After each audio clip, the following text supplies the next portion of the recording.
Hello, I'm John Waters, and I'm supposed to announce there is no smoking in this theater, which I think is one of the most ridiculous things I've ever heard of in my life. How can anyone sit through a length of a film, and especially a European film, and not have a cigarette? But don't you wish you had one right now? And I'm telling you that smoke anyway. It gives ushers jobs, and if people didn't smoke, there would be no employment for the youth of today. So once again, no smoking in this theater.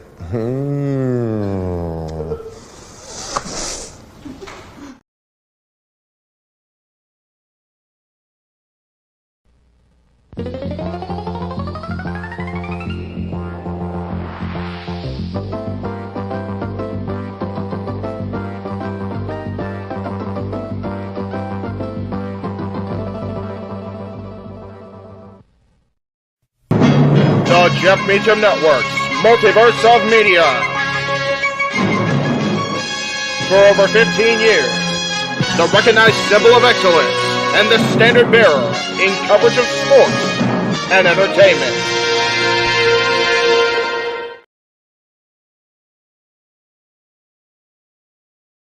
That's right. We are the leader in coverage of sports entertainment, especially when it comes to interactive watch-alongs.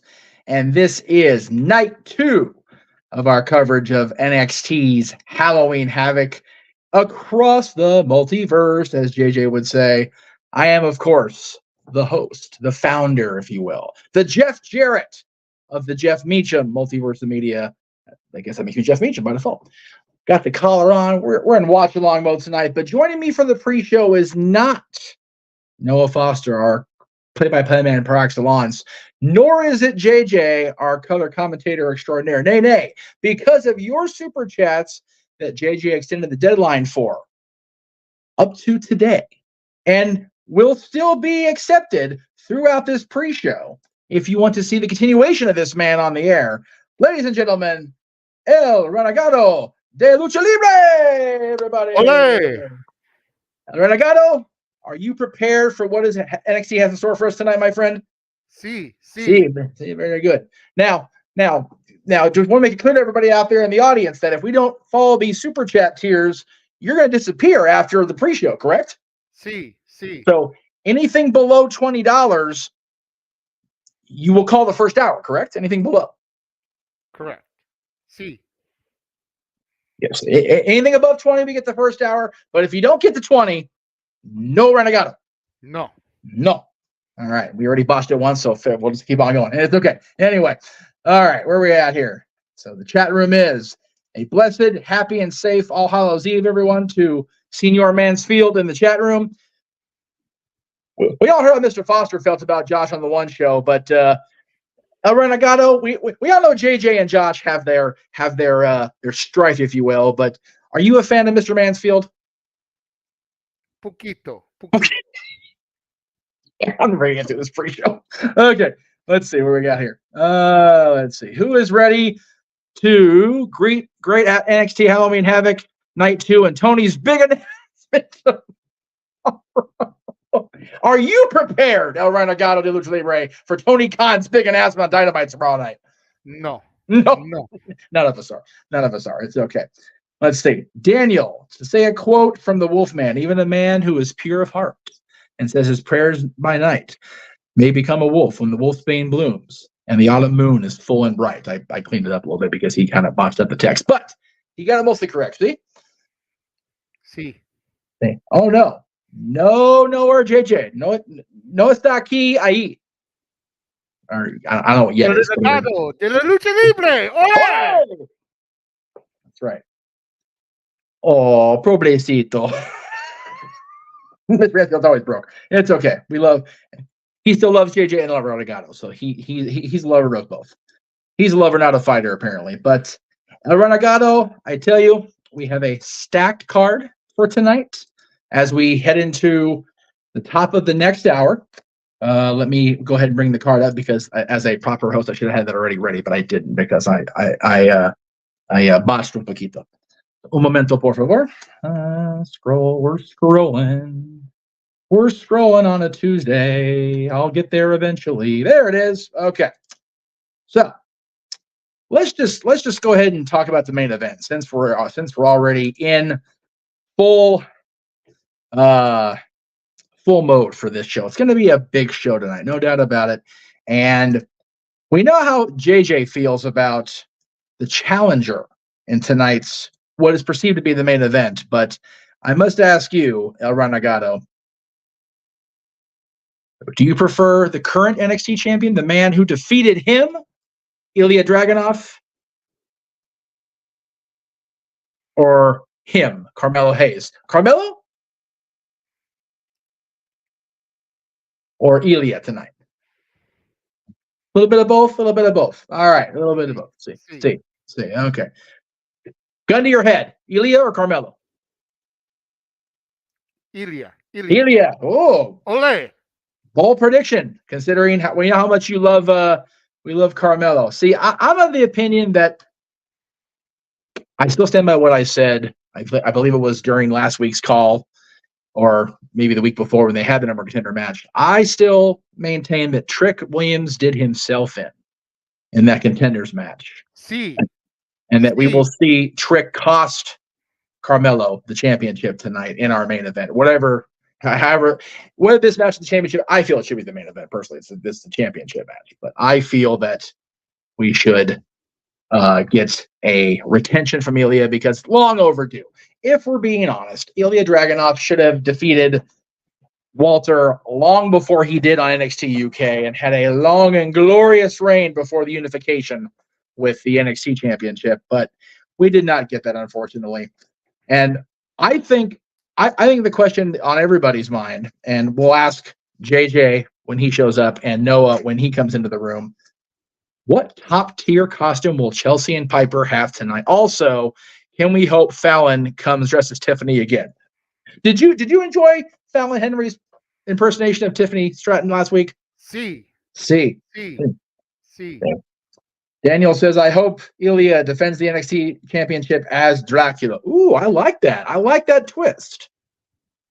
Maybe Ilya can pull a Tony Schiavone from Halloween Havoc and bids us welcome as Dracula, but not be near as creepy as Schiavone, because nobody is as creepy at Halloween Havoc as Tony by God Schiavone, the Hall of Famer himself, Tony Schiavone. Tonight's card is stacked. Josh says also this is one time. Oh, okay. You know what? I need to briefly, if I may, address the man within. See if I can get this card stacked to load here. Tonight's card is stacked. Also, this is one time only. I will be cheering for Chase U. There you go, JJ. There you go. See, he's there. He's hidden deep beneath the mask, but he is there, and he will throw up the Chase U for sure. Matthew says, Ilya, Carmelo's time is done. I also think Trick is going to cost Carmelo. That's what I mentioned earlier. Melo should come out as the doctor of thugonomics. I think even El Renegado would pop for that one. So, yeah. See. Mucho pop. Don't see me. I need to find out what C and me are. Yeah. Big G is here. Big G, by the way, thank you earlier for the super chat during Dads. We did pretty good this morning during super chats on Dads. So much appreciation to everybody in the room who was there during our 11 a.m. Pacific stream of Dads. Not always on wrestling. We'll be back in a couple weeks as we do. All right. What else is going on in this crazy ass show? Let me turn the rest of the card up. Oh, there we go. You know what? It was brought up earlier, so let's go ahead and just address the WWE. Not just NXT, but WWE Women's Tag Team Championship match. You know what? We'll wait for Renegade to get here. I don't want to waste. No offense, Renegado, but I know that JJ would want to speak in depth about the Women's Tag Team Championship match. So we'll save that for the Renegade himself. It's okay. It's okay. It's okay. So all right, North American Championship. Your fellow Spaniard of descent, if you will, Dominik Mysterio, against Nathan Frazier. Is this the point, El Renegado, where we finally see the major crack in the armor on the Judgment Day's front because Dominik can't maintain his stranglehold over the North American Championship, or will Judgment Day prove to continue to rule NXT as well? So we say Dominik? See, Dominik retains? See, I disagree. And I only say that because Nathan Frazier, I think, is well enough past this nonsense with no Endar. And I think that he needs to have a firm championship hold somewhere else. So that's the only reason I'm saying that he becomes the new champion. All right, let's see here. Okay, this one, I'm not indifferent about it if I'm being honest, but it's just kind of like, okay, it's here. We're giving Bron Breakker something to do at the end of the day. We're holding off until we can get Von Wagner into a creative enough place to have this feud with Bron Breakker, maybe going into the Survivor Series weekend NXT event. So it's mi opinion, Bron Breakker squasho, Mr. Stone. See? Oh, we're thinking, okay. So are we thinking then, Renegado, are we thinking that it's a Stone y Von Wagner return. Oh, okay. So there you go. That makes sense. That makes sense. I like that. I like that. So let me just give the chat room here.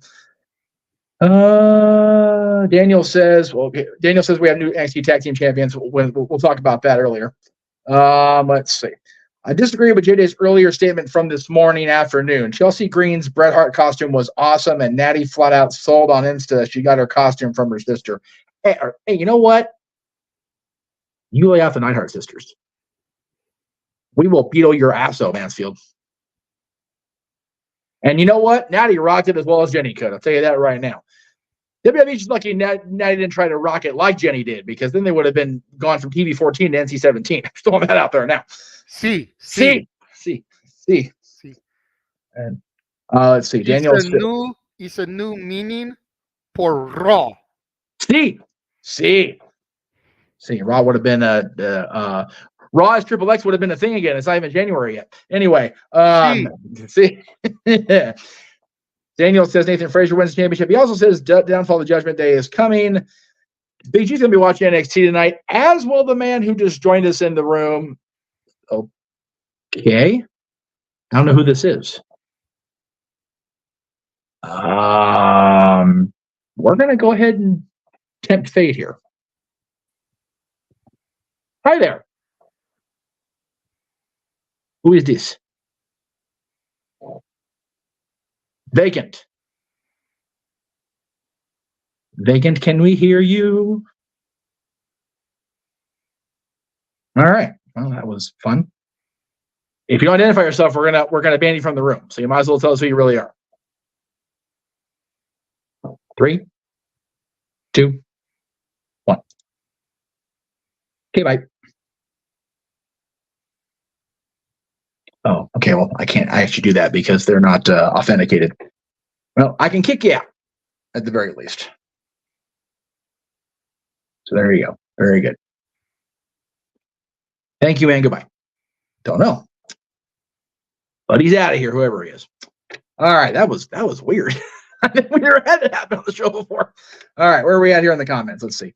So Josh said, let me go ahead and bring back where we were here. Josh had the opinion that Damian needs to cash in before any other members of Judgment Day loses gold again. Would you agree with that as well? See. So you're okay. Now, Josh, I'll ask you in the chat room. Does the cash in need to be successful? Is the question. What do you feel? Successful cash in before loss of gold? No. Okay. I didn't think so either. I don't think so either. I think it just needs to. They need to get something off of Judgment Day before they can actually start really seeing the armor start to crack, if you will. And Josh agrees. Josh says C, that it needs to be a successful cash in. So anyway, let's see. Daniel says the downfall will be starting with Dom and then Rhea, who will lose the championship at Survivor Series when that Jade beats on me. Now, I know for a fact that the Renegade will be conflicted when that bitch challenges Mommy. No. Oh, okay. So the Renegade won't. Is that Renegado conflicted? No. Okay. You both stick with Jade. See. Oh, well, okay. I you know what? That surprises me. I'm not gonna lie. It's gonna bug me. I don't even know who Vacant was. Now that's the big mystery. Now, who was Vacant? Who popped in there? Who had access? Is the question. Definitely curious who that was. See if I can ascertain that in any of the chat rooms. I cannot. Don't know who it was. Anyway, let me just see here. Let's do the next match. Let's just do that. That seems like a good idea. Oh, wait a minute. You know what? I think we're going to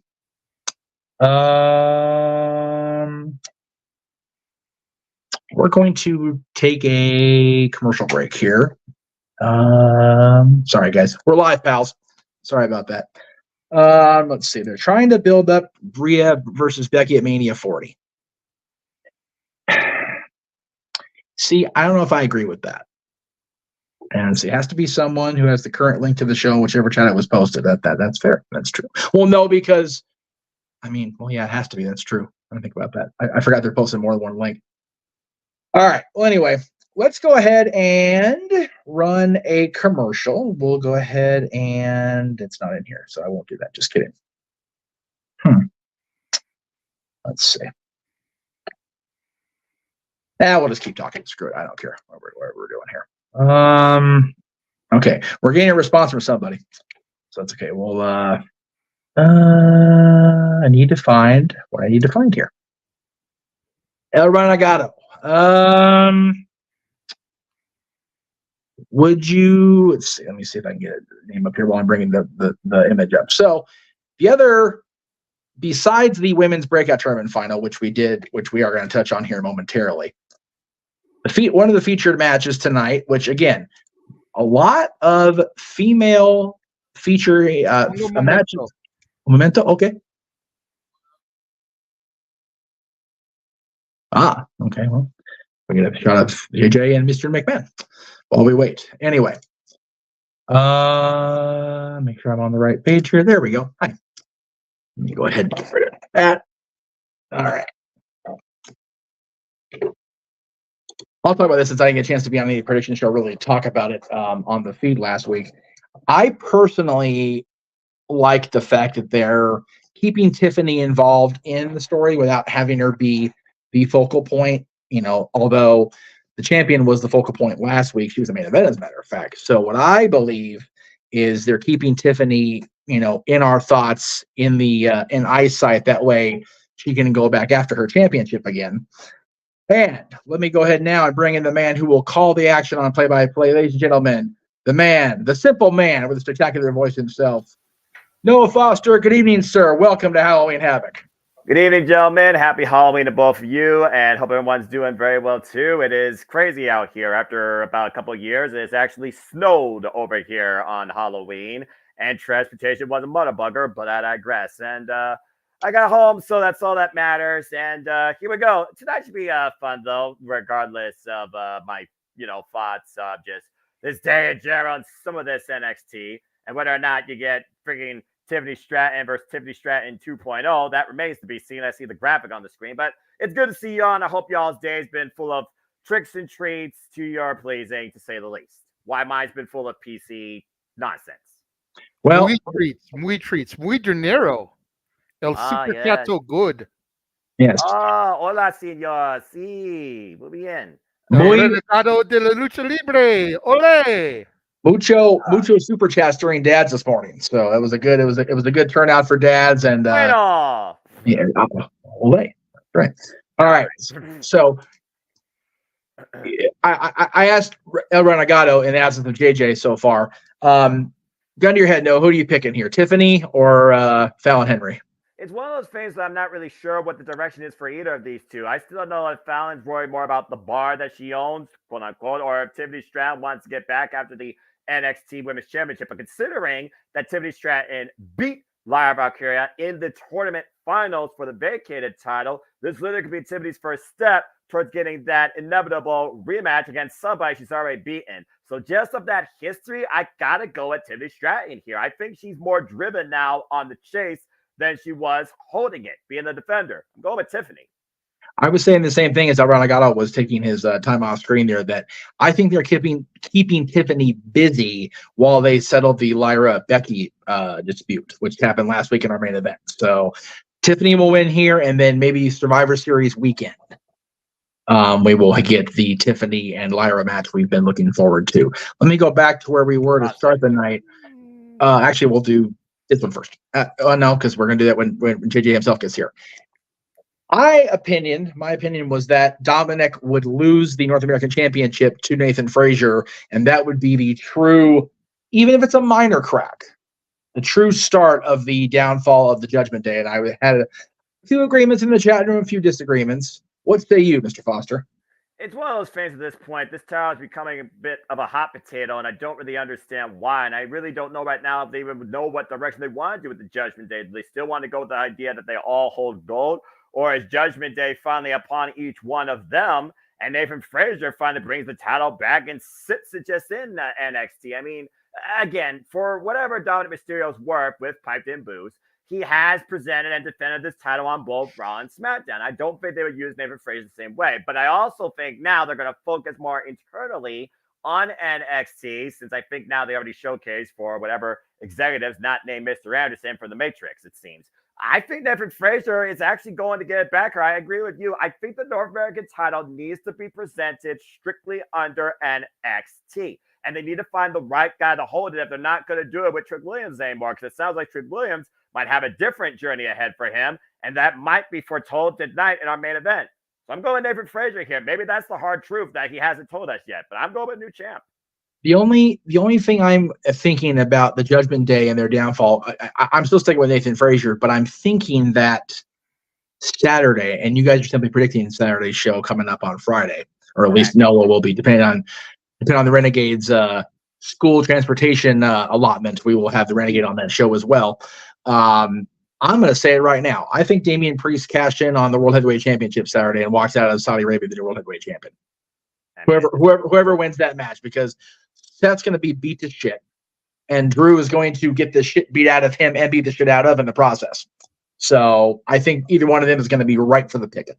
It depends on the state of his knee, and if Rhea Ripley once again plays intervention, I think that's the major thing. And again, Rhea Ripley is actually defending her title, so maybe she won't be able to play damage control because she has to worry about her own namesake at this point. So yeah, again, do both come out with gold? Do neither one of them come out with gold? Does one come out with gold and the other comes out with nothing?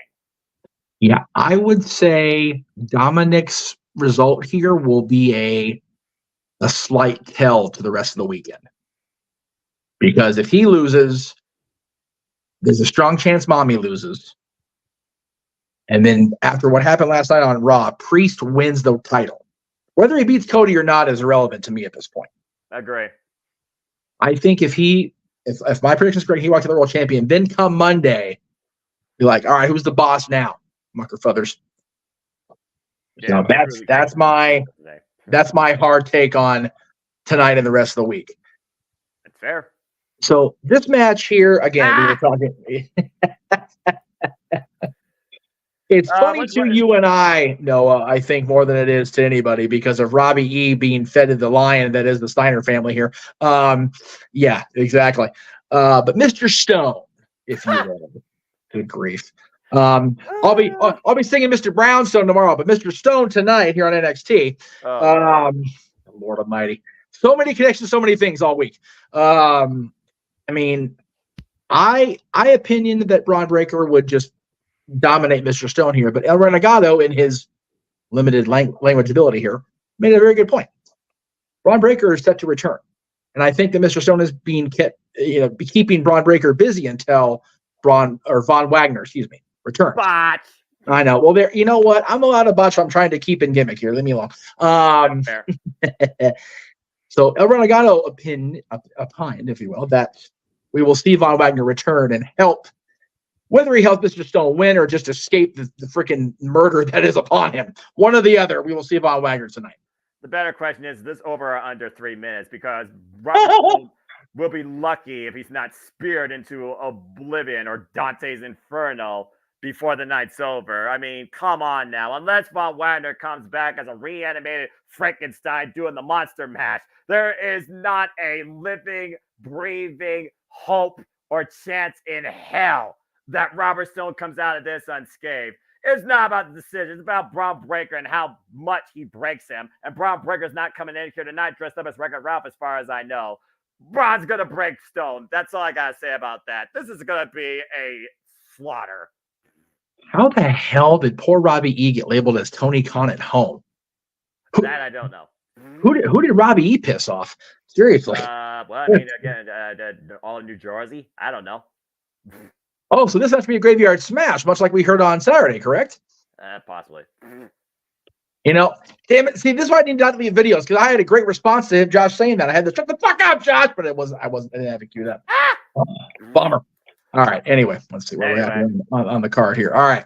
Robert Stone we talked about that. Not Yes. even Slender Man would stop Bron Breakker from breaking Robert Stone. See. I think we. Oh yeah. There is one more women's match. There you go. There it is. There it is. Yeah. There we go. I got it. Just had to get there. No, you're fine. So this one, yes, Robert Stone is Robbie E. Thank you, Josh. Josh caught up with the rest of his kids. Anyway. Young boy. I'm an asshole. Whatever. It's okay. You're the man left his name on the marquee, so you have every right to be. Thank you. I appreciate that. Oh, see. Oh, El Renegado. Lo siento. Un momento. I mean, I forgot about that. Yes. TV time. All right. So, El Renegado. TV time or Fallon Henry? It's Fallon. Oh. You're the opinion that TV time's just not wasting her time until the championship's ready. Oh. Interesting take. Take for what limited vocabulary you had there. I want so bad for Fallon to be showcased more than she has been. Yeah, but I agree. The former Tessa Price. Right. Yeah, exactly. I just don't see it. In this case, I don't see it. Now, I agree she should be showcased. I just think she should be showcased over Tiffany. I think whatever creative description you want to use, they've strapped the rocket to Tiffany's ass. I think they have. So, that's just my thoughts on it. So that's why I think Tiffany is winning here. All right. That's really fair. quick, because you're getting ready to go on the air here. Women's breakout. Kelani or Lola? Both of you. He called the tournament. I think he's been with Kelani the whole time. But there's a baby face now in strictly NXT in that spot that knows how to swing a mean kick like one Lola Vice. And with Elektra Lopez being a decider, I think Lola Vice may even lie, cheat, and steal her way to win this breakout tourney. Especially since the babyface won last year. I'm actually going with Lola. All right, we have a divide between our play-by-play man and color commentator. Interesting. I like that. I'm gonna go with Lola as well, just to be that guy. All right, El Renegado, if I may please ask you to briefly tag out, because we did not get enough super chats to call the first half hour, correct? See. So El Renegado, much Adios. appreciated for you being here. Adios for now. Adios, amigos. See.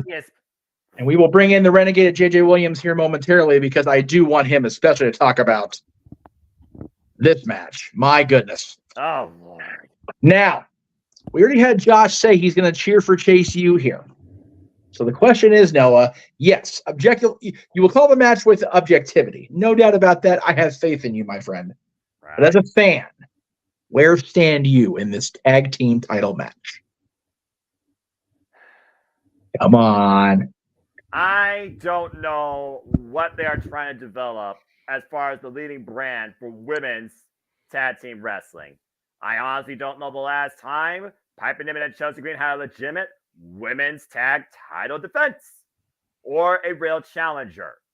With Jacy Jayne's experience alone being the longest reigning NXT women's tag team champion in NXT history, that is the deciding factor itself, the experience value.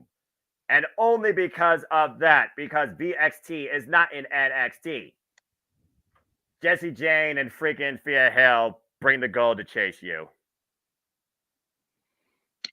JJ, welcome into the stream here, my friend. Thank you for hey allowing guys, how's it going today? Thank you for allowing El Renegado to appear. And on my screen, which you know what that means. Here we go. All right. Well, JJ, we know who you're rooting for, but who do you honestly think is going to win here? As much as it pains me to say it, I think Chelsea and Piper are going to retain. Oh, no. Bummer. I disagree. I mean, Jacy put out a tweet this morning that really made me think when she pointed out the fact that Halloween Havoc 2021, she won her first tag title. Tonight, she very well could win her third. There you go. Could be. But I feel like the momentum with Thea has cooled off. Yeah. And I don't see Thea and Jacy as, going to the main roster on a regular. Right. All right.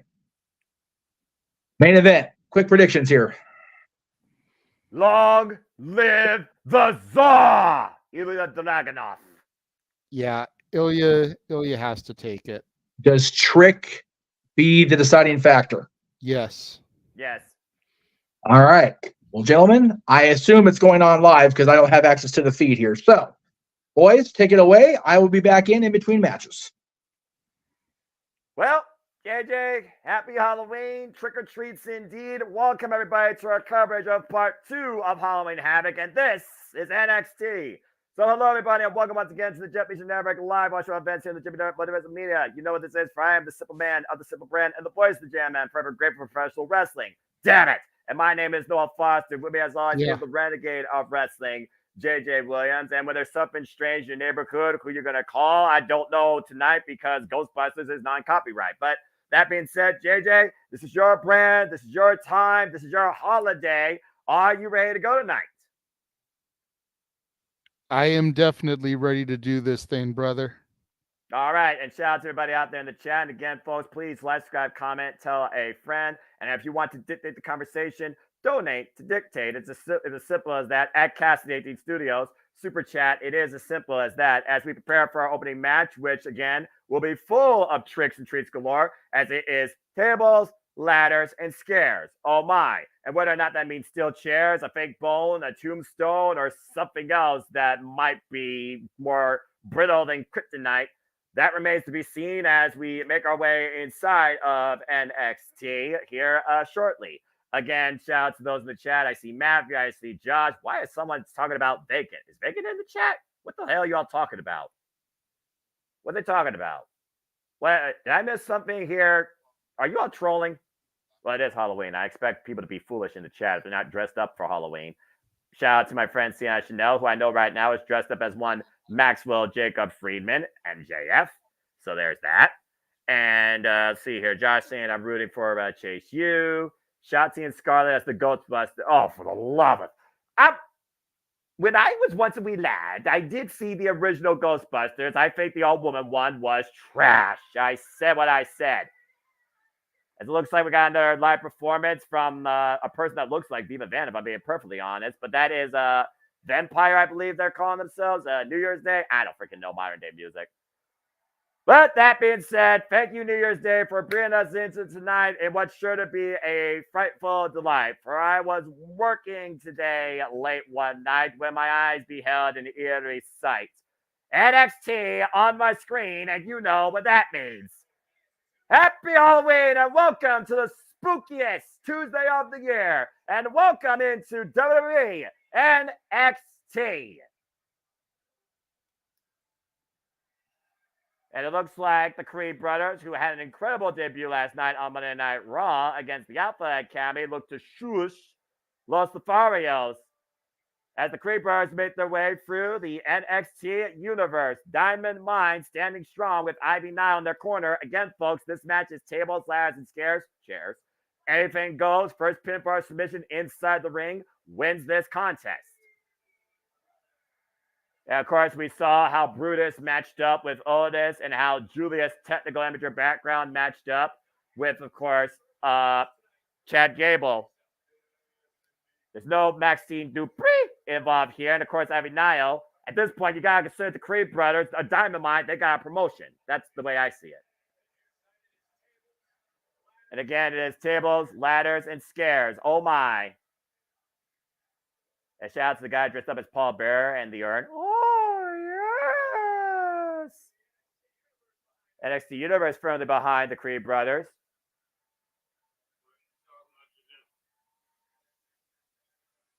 All right, let's see what we got going on here.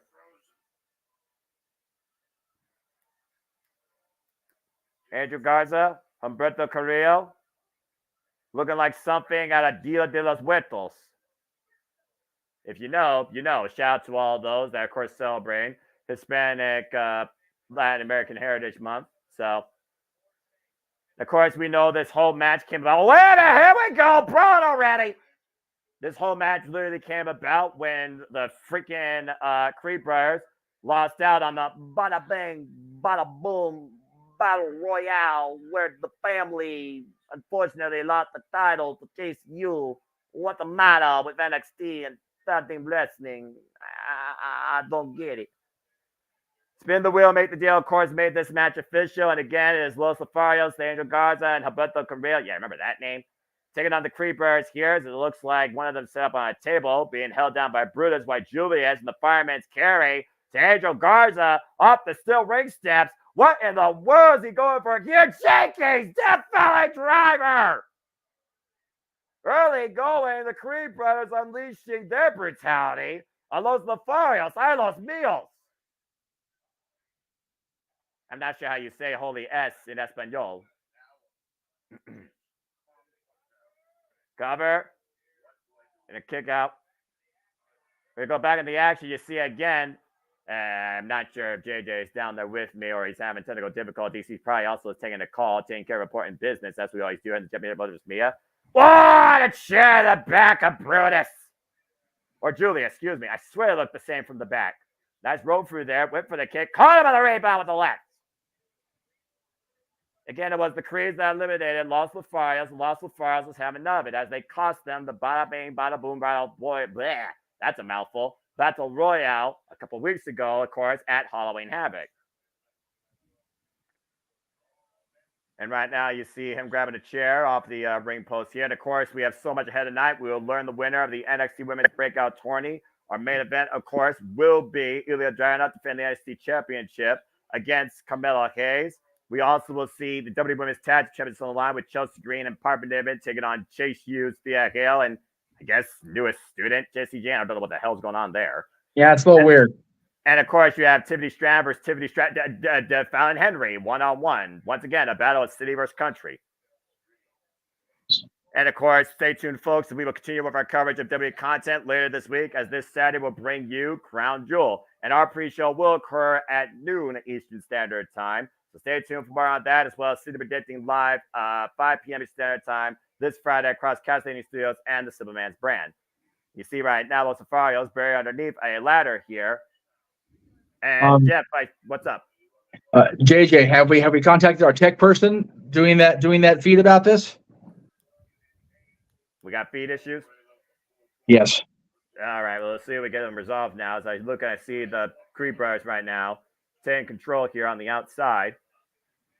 Again, of course, tonight we have the WWE Women's Tag Team Championships. There you see the graphic. It is Chelsea Green and Piper Niven defending the gold against Thea Hale and Jacy Jayne. NXT Championship on the line. Ilya Dragunov, the Czar of NXT, versus him. And we'll see if him misses once again or actually hits nothing but net.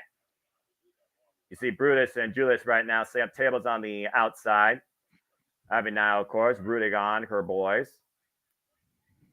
Double trouble here. 2 tables set side by side. Now is that for one body or 2? Table for 1, table for 2. Definitely not table for 3. Off! Face first around the ring post, JJ. And right now, he must realize his brother's in a lot of trouble here. Might be looking for a superplex out of the corner. Julius doesn't realize that his brother's out. And Garza taking advantage, clubbing shot to the back. Again, folks, we are dealing with technical difficulties. There is no tricks here. There's just a lot of stuff going on in the background, but we will keep you in tune as always here on the Jeff Beecham Network Multiverse of Media.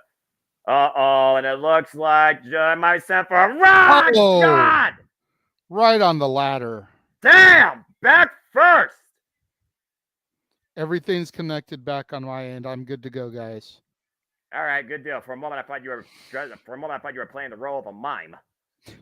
No. Oh, wait a minute. What the hell is this? What the hell? Gory bomb position.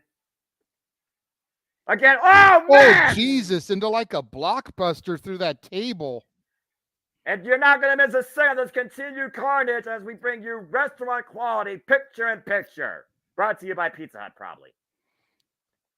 Yeah, broken bodies, broken wood. Everybody down right now in our opening contest here at Halloween Havoc. Yeah, that was an interesting, gory special into a perfectly called, JJ, a blockbuster of sorts from the apron through the tables. Okay. Yeah, where's Drowning Pool when we need him with Let the Bodies Hit the Floor? Or Abaddon. Hey, he did it on the cruise. Anyway, Noah, are you watching on the feed or on your USA Network feed? I'm not watching on the feed. Okay, so you're watching your regular, quote unquote regular television access to it. I was. Now I'm watching the feed because, folks, we're looking at two screens here, not from awkward angles. Just saying. I'm looking at the actual feed that we're supposed to be looking at. Now that's working correctly. Okay. Okay. Well, no. The reason I'm asking is I think because it was frozen, Noah had gone to the other thing. Ding. Because he has the East Coast television feed and was able to go to that when it froze. Yep. Okay. Sam Krebin on a barricade. Yeah, it didn't freeze because of Noah. Noah went to the other thing because it froze. I ad-lib. Got it. Okay. Because I was told by our that luxury because we're West Coast. Yeah, I was told by our Discord distributor, if you will, that the two of you being on there was causing the freeze. But if that's not the case, screw it. Do what you gotta do. Okay. Yeah. In that case, I'm gonna bounce back out now. You've got the feedback, Jay. So have fun. I'm gonna order me some dinner. Thank you. Yeah. I do have to admit it was weird hearing James's dad on my headset trying to work things out with James while listening to you on the call also. That's hilarious. Yeah, I mean, it's a little weirdo. You understand? It's a little weird. A little wild, wacky stuff going on. A little weirdo. Interception going on here. I'm just saying. All the craziness, all the technical difficulties aside to try and call NXT. Very nice, very evil indeed. Anyway, not brought to you by Danhausen, but probably would be more entertaining if he was here. Anyway, again, we're still in picture, though. As people, if you're trying to keep up with us. Very nice. No, copyright. Very evil. So stupid. Damn that idiot. Brilliant idiot. Oh, that was brilliant actually move right there. Just running right now. Los Lafaros in control of the Creed brothers here. At this point, you gotta consider the winners of this are gonna try and put their own bid in for the NXT Tag Team Championships, now held by Andre Chase and Duke Hudson. Chase, you? Dadgummit. Chase, you might have all the gold. My worst nightmare coming true. Still won't Man, by the end of the year, Noah's gonna be enrolling in Chase U. No, I'm gonna remain a dropout. I'd rather be freelance. I'd rather just be freelance, homeschool, or self-educated. Not self-medicated. That's a whole different thing. Head first into the chair right now. Might need some Tylenol after that, or ibuprofen. Now we get a Barmageddon commercial with Nikki Garcia. Yeah, or, well, I mean, sometimes in the bar it is Armageddon. Oh, I see. That's the actual name of the show. Stupid show. I hate television, but I digress. And we're back. Like Taka Michinoku hates freaking Lucha Libre or whatever. Yeah, we are back here at NXT Halloween Havoc, our opening contest. It's tables, ads, and scares. Here you see moments ago how Los Lafarios took advantage, dropping Julia's hard overhead onto a suspended ladder bridge. And once again, now both men testing each other's spines. They're all trading chair shots. Here. Yeah, and those game are of right anything on the you can do, I can do better here. Oh, hello! Well, except getting a chair to the face. On God. That was Brutus coming in to just floor the. Wait a minute. Oh! Jeez, I think that chair went flying, but it went right into Brutus's face, and I think that who the hell is that? I think almost like a modified Van Daminator there. Exactly. The way he springboarded off the ropes there and then caught him in the face with the chair. That was a brilliant move by Humberto Carrillo. I'll give credit where credit's due. Again, all four men are down. Looking like a car wreck right now here. Or a junkyard, whatever you want to call it. Definitely not your local Home Depot here, folks. Tables, ladders, chairs.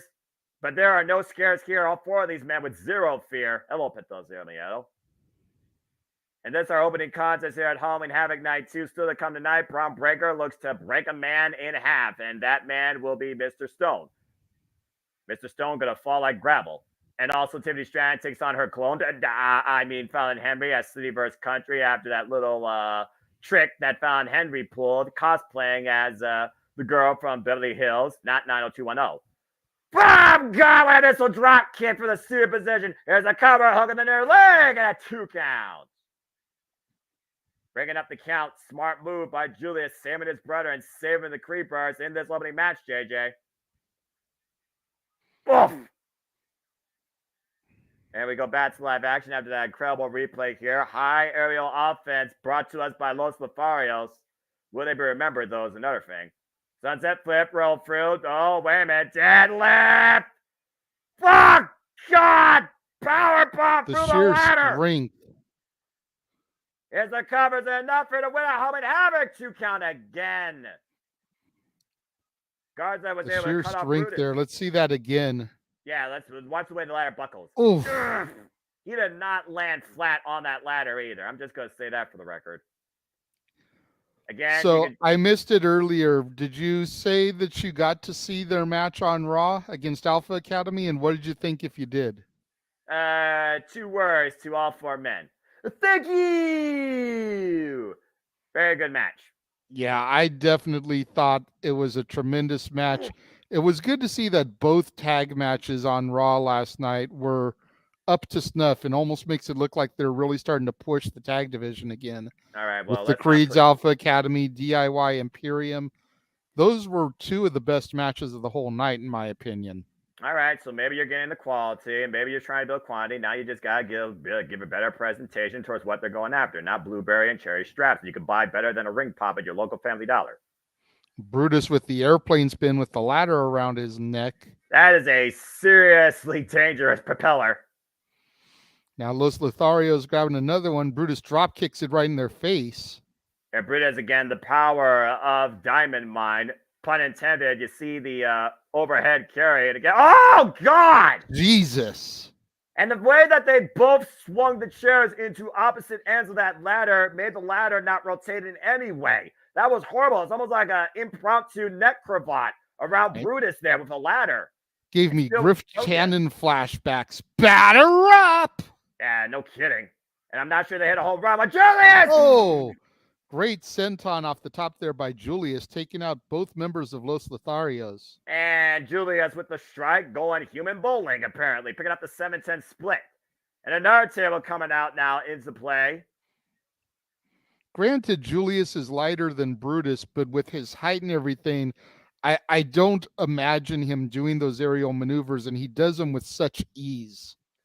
Yeah, very Angle-esque in his delivery of those moves. But you and I talked about when it came to the Creed brothers. They give me vibes of the world's greatest tag team endorsed by Kurt Angle, Shelton Benjamin and Charlie Haas, who are 2 of the brightest prospects from an amateur background of wrestling that ruled the early days of Friday Night SmackDown. I literally see similar here with the Creed brothers, except there's more of a dynamic actually shown physically. One's got the power advantage. The other one's got the technical side, but they're both able to adapt on the fly, and that's what makes them so effective. Absolutely. As they're adapting to an extreme environment here at Halloween Havoc. And here we see right now Julius hoisting. What the hell? Uh-oh. Might be ready to launch a cannonball, but there you see Angel Garza coming to his partner's aid, but you still see Humberto up in the electric chair position trying to fight his way out. 2 men on the corner. Brutus big right. And finally, Humberto able to bring Julius down to his knees, but look at Julius's resilience, still not letting go of the mount position. Oh, God! Sends him straight through a table that was waiting there at ringside. Brutus up top. Angel Humberto Garza on Julius's shoulders. Angel Garza went free falling. Meanwhile, Humberto cannonball through the table. Brutus with the pinfall. Julius on top. Two-sided number. Both of them got They got him. Good grief. Great 24 hours for the Creed brothers. First a victory over the Alpha Academy last night on Raw, and then a win over Los Lotharios here in tables, ladders, and scares. And the Creed brothers continue to prove why they are the most precious gem of what I still have to imagine is still part of the NXT tag team division. Or was this their farewell from your NXT? Only time will tell. But again, an incredible 24 hours for this tag team. Let's go back to the replays here. Some of the wild highlights. Everybody went flying. Bodies hit the floor. Bodies broke wood. Bodies smashed and battered everywhere. And then Brutus with that final cannonball shot, literally throwing himself. Take a look at this. Watch the way he throws himself. Good grief. Yeah. Again, you got to see that live to believe that man able to do that. Congratulations to the Creed brothers and Diamond Mine, your winners of Tables, Ladders, and Scares. What a treat for them indeed. Absolutely. And not to sound mean, but they just need to get Ivy Nile off of my TV, man. Girl damn near made me cry yesterday with the emotion you could see on her face when they came out on Raw. Again, dream come true. You know, I mean, at the end of the day, it's one of those things. You reach that moment. What do you do with it? How far do you go with it? That remains to be seen. But I'm very happy to see how far Diamond Mine has exceeded in their pursuits of being superstars in the WWE. And we got really hope that Scarlett and Shotzi. Well. The witches are back. How dare damn time. Alba Fire and Isla Dawn crashing the party here as Shotzi and Scarlett played with the Ouija board. Shotzi dressed up as Pennywise. Oh boy. Yeah. Alba and Isla, right, Michael Cole? Well, you know, he called Candice LeRae Candice Michelle, so that was the worst one yet. That was just ridiculous. I couldn't help but fall out laughing because if it had been Candice Michelle on my TV, I would have popped. Whereas Candice LeRae, I boo. Well, yeah, but we're popping for different reasons. Candice Michelle's there. But anyway. There's more reasons why WWE raises my ire sometimes, and I take the glasses up, and I'm trying my best. But it's good to see Alba and Isla back, even if it is on Halloween Havoc. Tiffany Stratton backstage with Mila McKenzie. I'm not sure which one's trying to be the corpse's bride. Yes. Again, I thought I was looking at a Spider-Man meme. I was like, wait, that's Fallon Henry? How the hell? Okay. El Renegado wanted to correct you guys so bad because both of you have a habit of doing this. It's Henley, like Don Henley from the Eagles. Not Henry, like Mark Henry. I say Henley. I know she. It's like freaking. This one was calling him Henry, like left and right.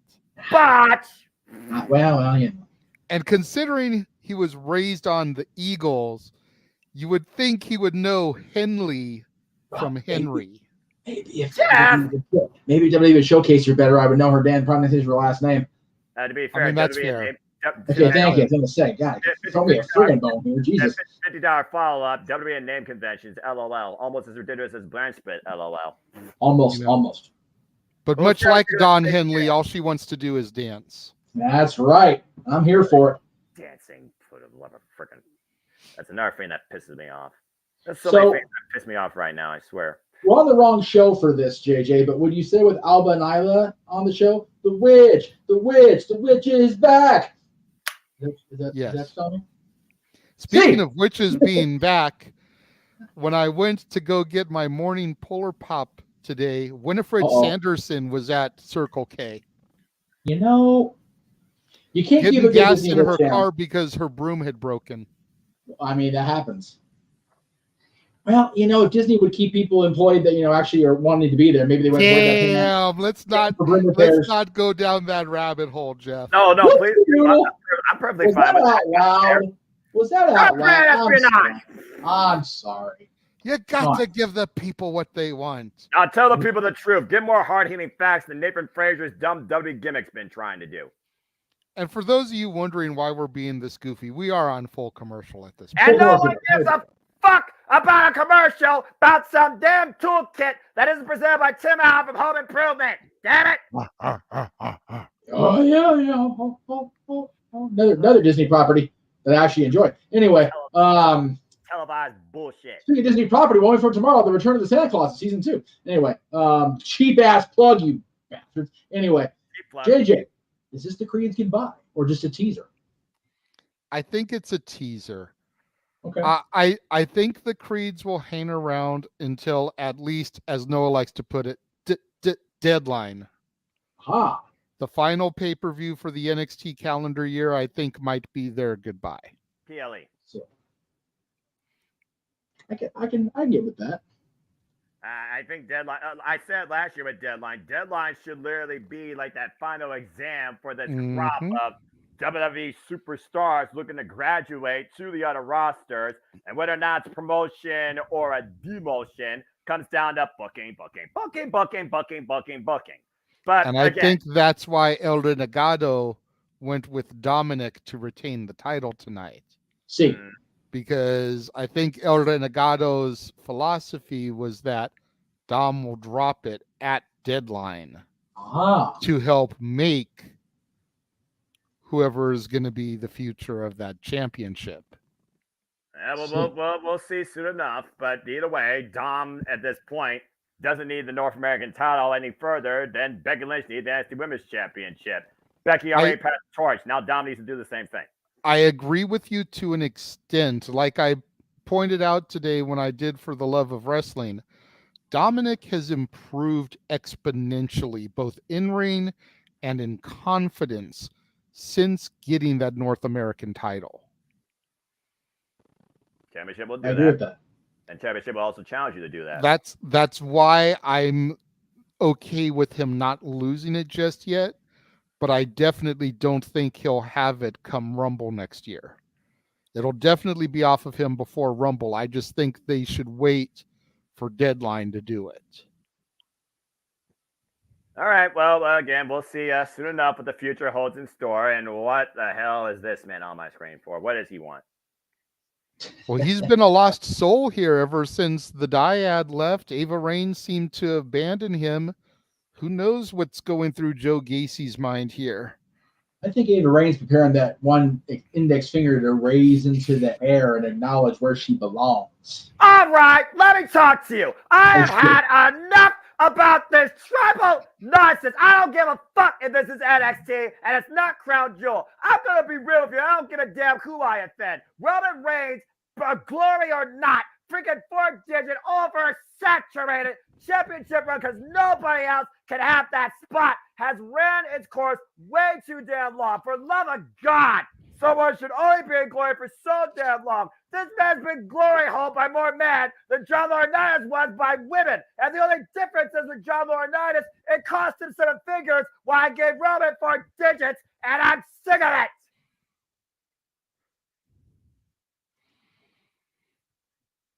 You know, at the end of the day, we got Noah to say somebody got glory hole on our show, so I'm okay with it.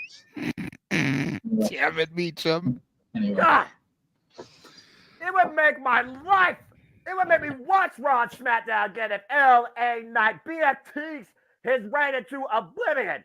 And that's for the love of God, WWE. Fact of life. For the love of WWE, change the title. We need Noah back on our full-time viewing. Change the goddamn title Saturday. I don't give a shit about any other reason now. That's my reasoning. Make it happen. Dude, Dragunov's a beast there with that jump rope. He is a, you know what? I usually do the Bischoff word, but I'm saying it. Ilya Dragunov's a bad motherfucker. And Fallon And here comes Fallon Henley. Yes. Henley. Channeling the roots of, I guess, country, and apparently to be strange, channeling the roots of every reality star that snatches a bitch on the Real Housewives. She's a little bit country. She's loud. And she's straight city. Oh, crotching Fallon Henley around the ring post there. Wait. And wrapping her legs, looking for a figure for a leg. Figure 4. She's wasting no time here. Tiffany was insulted by Fallon's impression of her last week.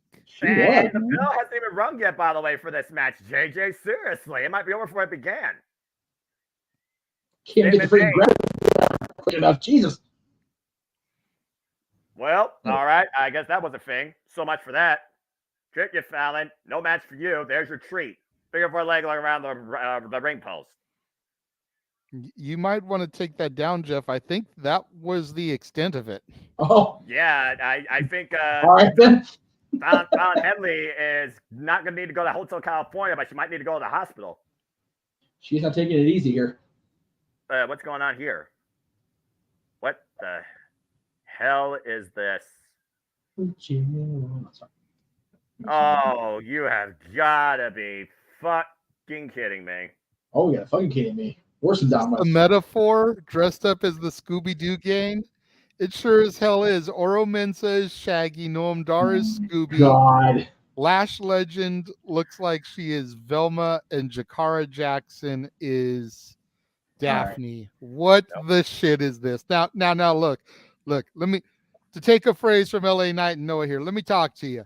I'm not a fan of the metaphor, but I am going to give them credit for these costumes right now. And when I actually get to watch this back on West Coast time with the audio, you'll be able to get my true thoughts on this come tomorrow morning. But I'm going to give them some brownie points for these costumes right now. So I'm not on screen, so I can take my glasses off, but I can put a picture up of my disgruntlement at this nonsense. So that's why I changed producer picture. Oh, okay.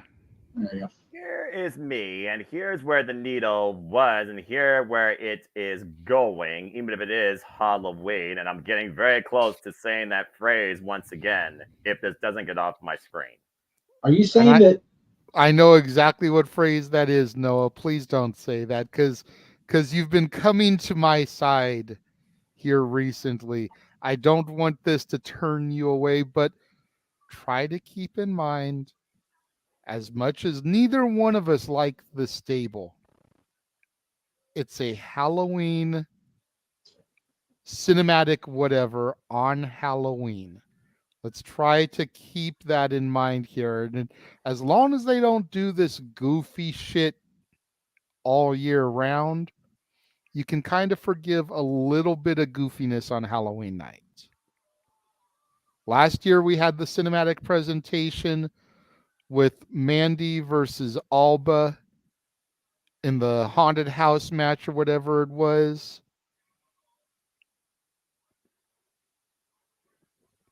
I'm definitely going to be curious to watch this back later with audio, but everything I'm seeing looks like the best shit I've seen from these guys since they fucking formed.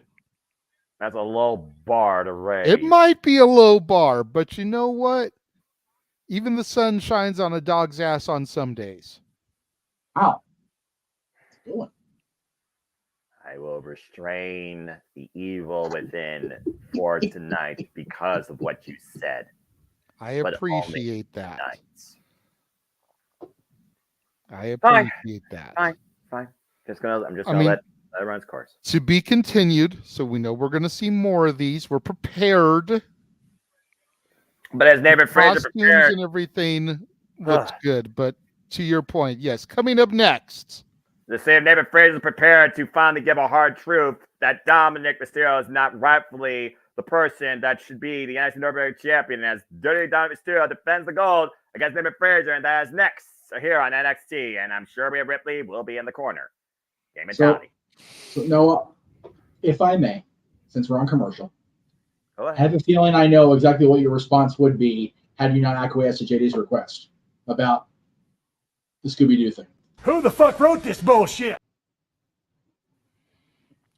I think that's politer, accurate. but yeah, pretty much up there. That's to take a word from the man whose name's on the marquee. Accurate. Yeah, Noah was gonna utter those 4 words that make me cringe when he says it. No, I agree. Not my NXT, damn it.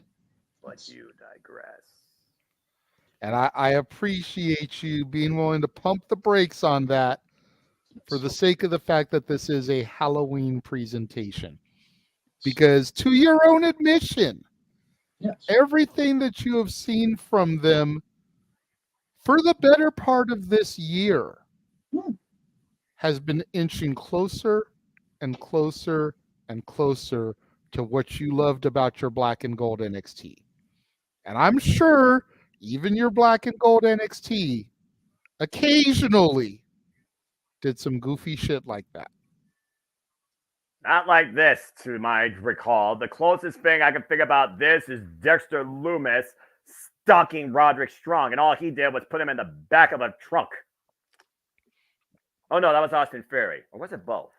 It might have been both, actually, now that I think about it. If it was Roddy Strong, he got so spooked he ran all the way to Jacksonville. I'm just saying. Yeah, that's fair. And then he screams, Adam!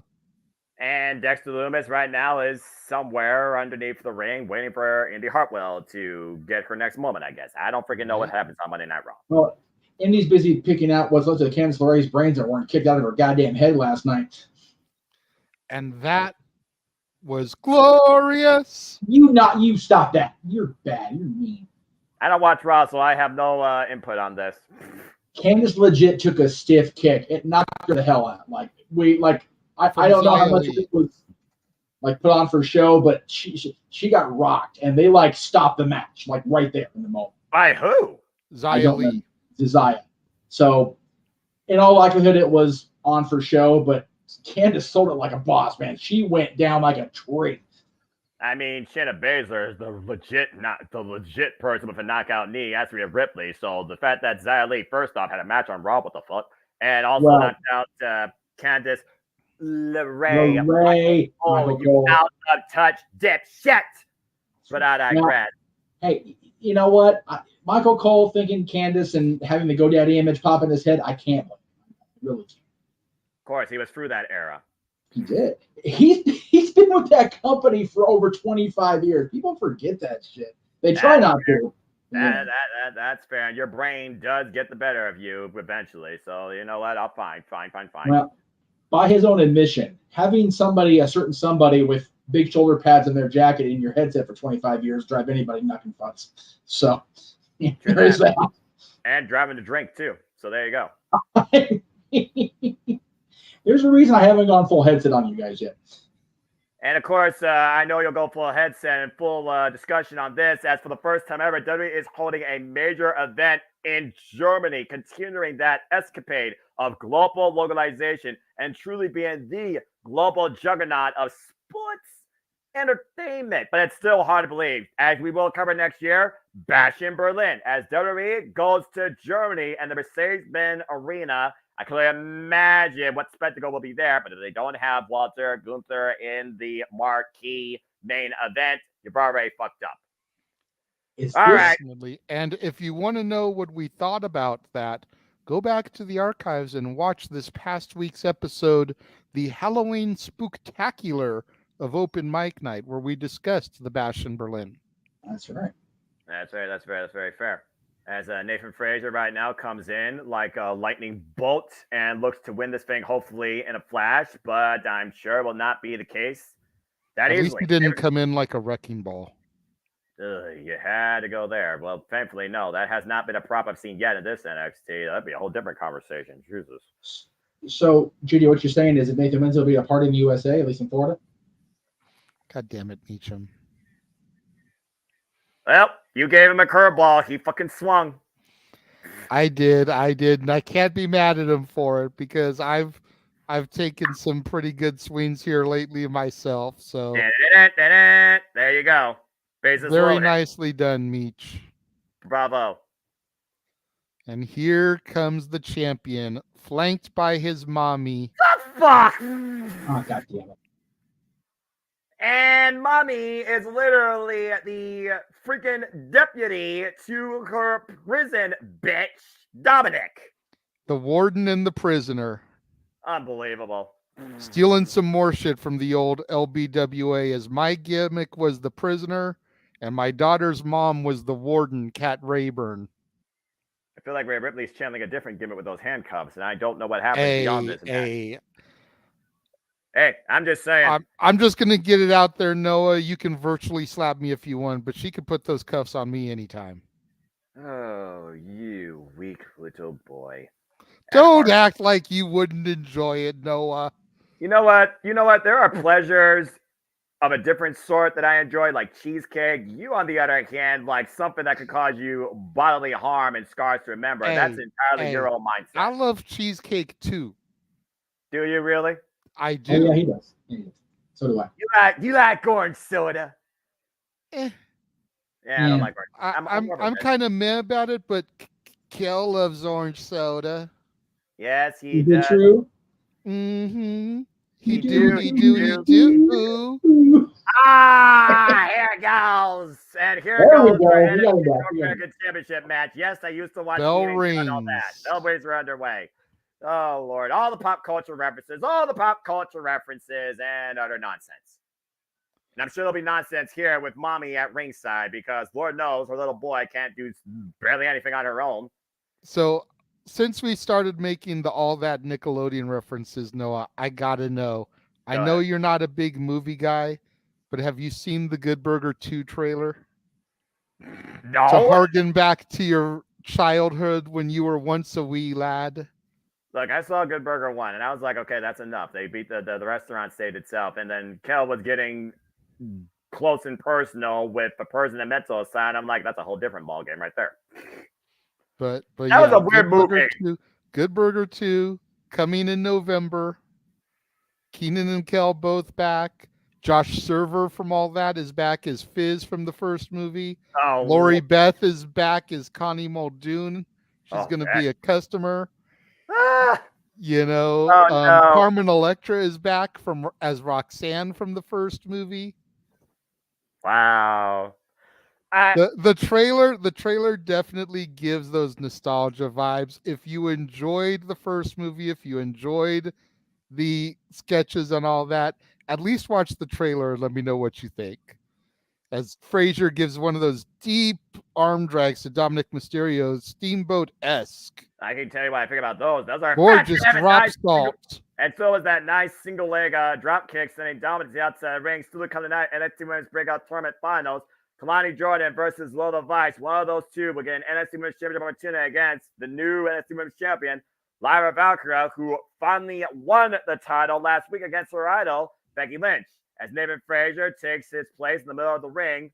And we'll see if Dominik Mysterio can get back into this match. Again, championship advantage, calculated hands with pinfall submission, and I'll consider it. That much I'll give you. Great moonsault there. I'll consider it. Yeah, again, very effective moonsault early on, and right now a lot of misdirection by Nathan Frazier. Dustin needs to close out again. Dominik Mysterio doesn't know where to swing north, south, east, and west.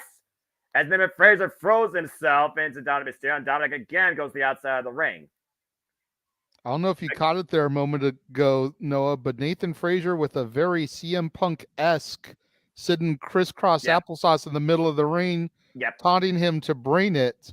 Yeah, I saw that right there. Niven Frazier looking to be the best in NXT tonight for the North American division, but whether or not that comes to fruition, that remains to be seen.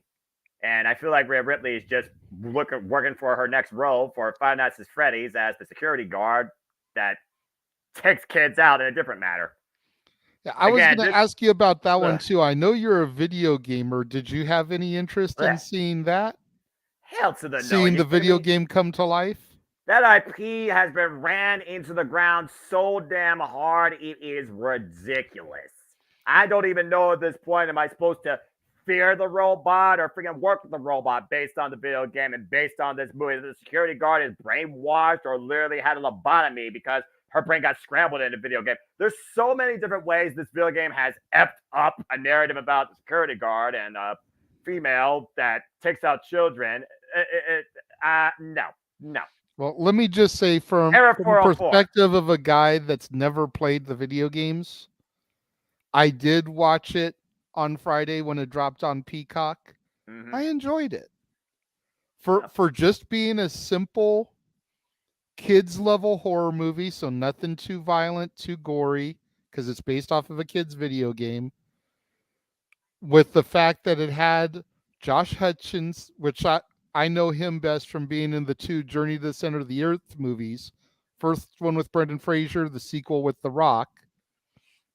With it having Matthew Lillard, of course, freaking Stu from the Scream movie, Shaggy from Scooby-Doo. I thought it was pretty well done. I enjoyed it. Oh, good on you.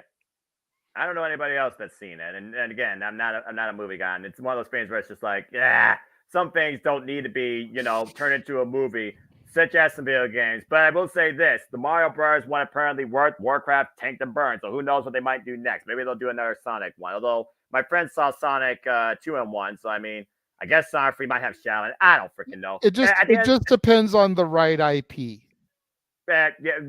Five Nights at Freddy's very easily could turn into a Freddy Jason type of anthology series where there's more movies, but they're just more on the Goosebumps level as far as the violence and everything. And I don't think Five Nights at Freddy's can come up with as many stories as Goosebumps did. And I remember that when I was a child, and that scared the shit out of me next to Are You Afraid of the Dark? I remember going to Big Lots and being traumatized by a Goosebumps book cover. And I will say this, I don't fear the Reaper, but I always can have more cowbell. And I am a big fan of Blue Oyster Cult. I listen to that band. That's a different form of music that I actually can tolerate right there. Alternative rock. Anyway, if you know, you know. And 90s shows, you're right. 90s was the pinnacle age of television for me. Because again, I was once a wee lad at that time. Nickelodeon, Cartoon Network, even movies to a degree before I fell out. And my mom and I always watched wrestling until she completely dropped out of it. And even then, she was falling out of WWE when 2002 hit. So anyway, Jay, by any chance, did you see the shot in the scar and the goosebumps? Well, again, his feed froze, but I'm sure it's on the Twix. If you know, you know. And we are back here with our NXT North American Championship match as Dominik Mysterio. I'm not using the dirty moniker because that's just overplay in my opinion. Right now trying to take advantage here. A little bit of a nod to Eddie Guerrero. Calls himself the best Guerrero ever. Bullshit. Going for those three amigos. A counter! Oh! Frazier countered the third one, though. But again, you see Niven Frazier's ribs, though, compromised off of those suplexes. And right now, Dominik Mysterio is trying to get back into this match. Niven Frazier also trying to put himself back in here again. NXT North American Championship after Dominik Mysterio stole it. Stole it from Trick Williams, literally following No Mercy after losing it to that man at No Mercy. Ridiculous. Of course, we'll see if Trick Williams plays a factor later on in our main event tonight when his best friend, the one called Kim, goes once again after the NXT Championship against Ilya Dragunov after Carmelo Hayes won the double contendership match a couple weeks ago. Nice double leg takedown by Niven Frazier. That will come up. Of course, Niven Frazier fired up here. Niven Frazier, literally a student of Tyler Black. You might know better as stepping in Rollins. Nice stepping into Guri by Dominik Mysterio. And a receipt by Niven Frazier. We're seeing a fire out of Frazier that I have never seen before, Noah. Been a while. That was a mess reverse DDT, though. Cover, hook of the near leg, and a 2 count only. Yeah, I haven't seen this type of fire out of Niven Frazier since NXT UK, if that tells you anything. But again, when you're being... and I didn't know him back in UK, but as much as I've seen him on my NXT, this is the most fire that I have seen out of him. The closest was his short-term rivalry with Axiom. Whatever but even that didn't get this intense. But whatever happened to Axiom, by the way? He gets stuck He's in the still morphin around. grid? Oh, okay. He's still around. He's kind of been in the back burner while they've been pushing some of these other stars like Trick. That's fair. Oh, man, what a super kick. Calling him up a distraction by Rhea Ripley. The most guilty individual in WWE. Innocent my ass. Aww. The two sharing a moment, Poppy and Mommy. Yeah, go do that at a freaking restaurant. This isn't freaking Applebee's. This is NXT. Although I don't know how many Applebee's there are in Florida. And I don't know how many Applebee's would be okay with that, but I know one guy got busy in a Burger King bathroom. That's just sad. Oh! And much like Shaggy, it wasn't me.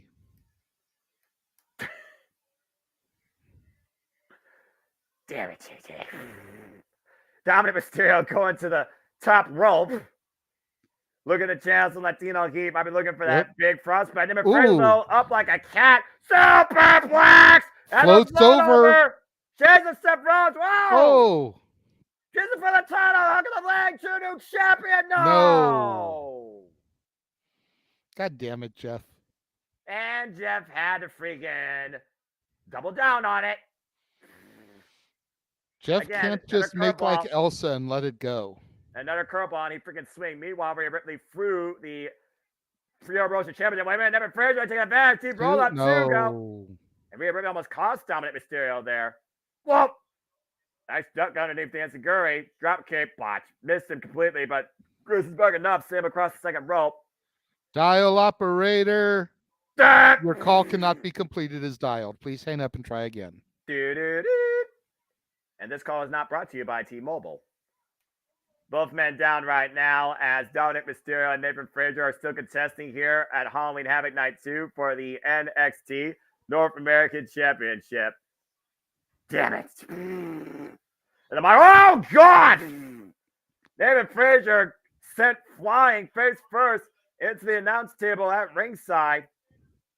And right now, Dominik Mysterio looking to take advantage here. Once again, his third time the charm up to the high-risk district. Frog Splash connects. Here's the cover. One, Look at the two, far leg, and three. Dominik has retained. Damn it.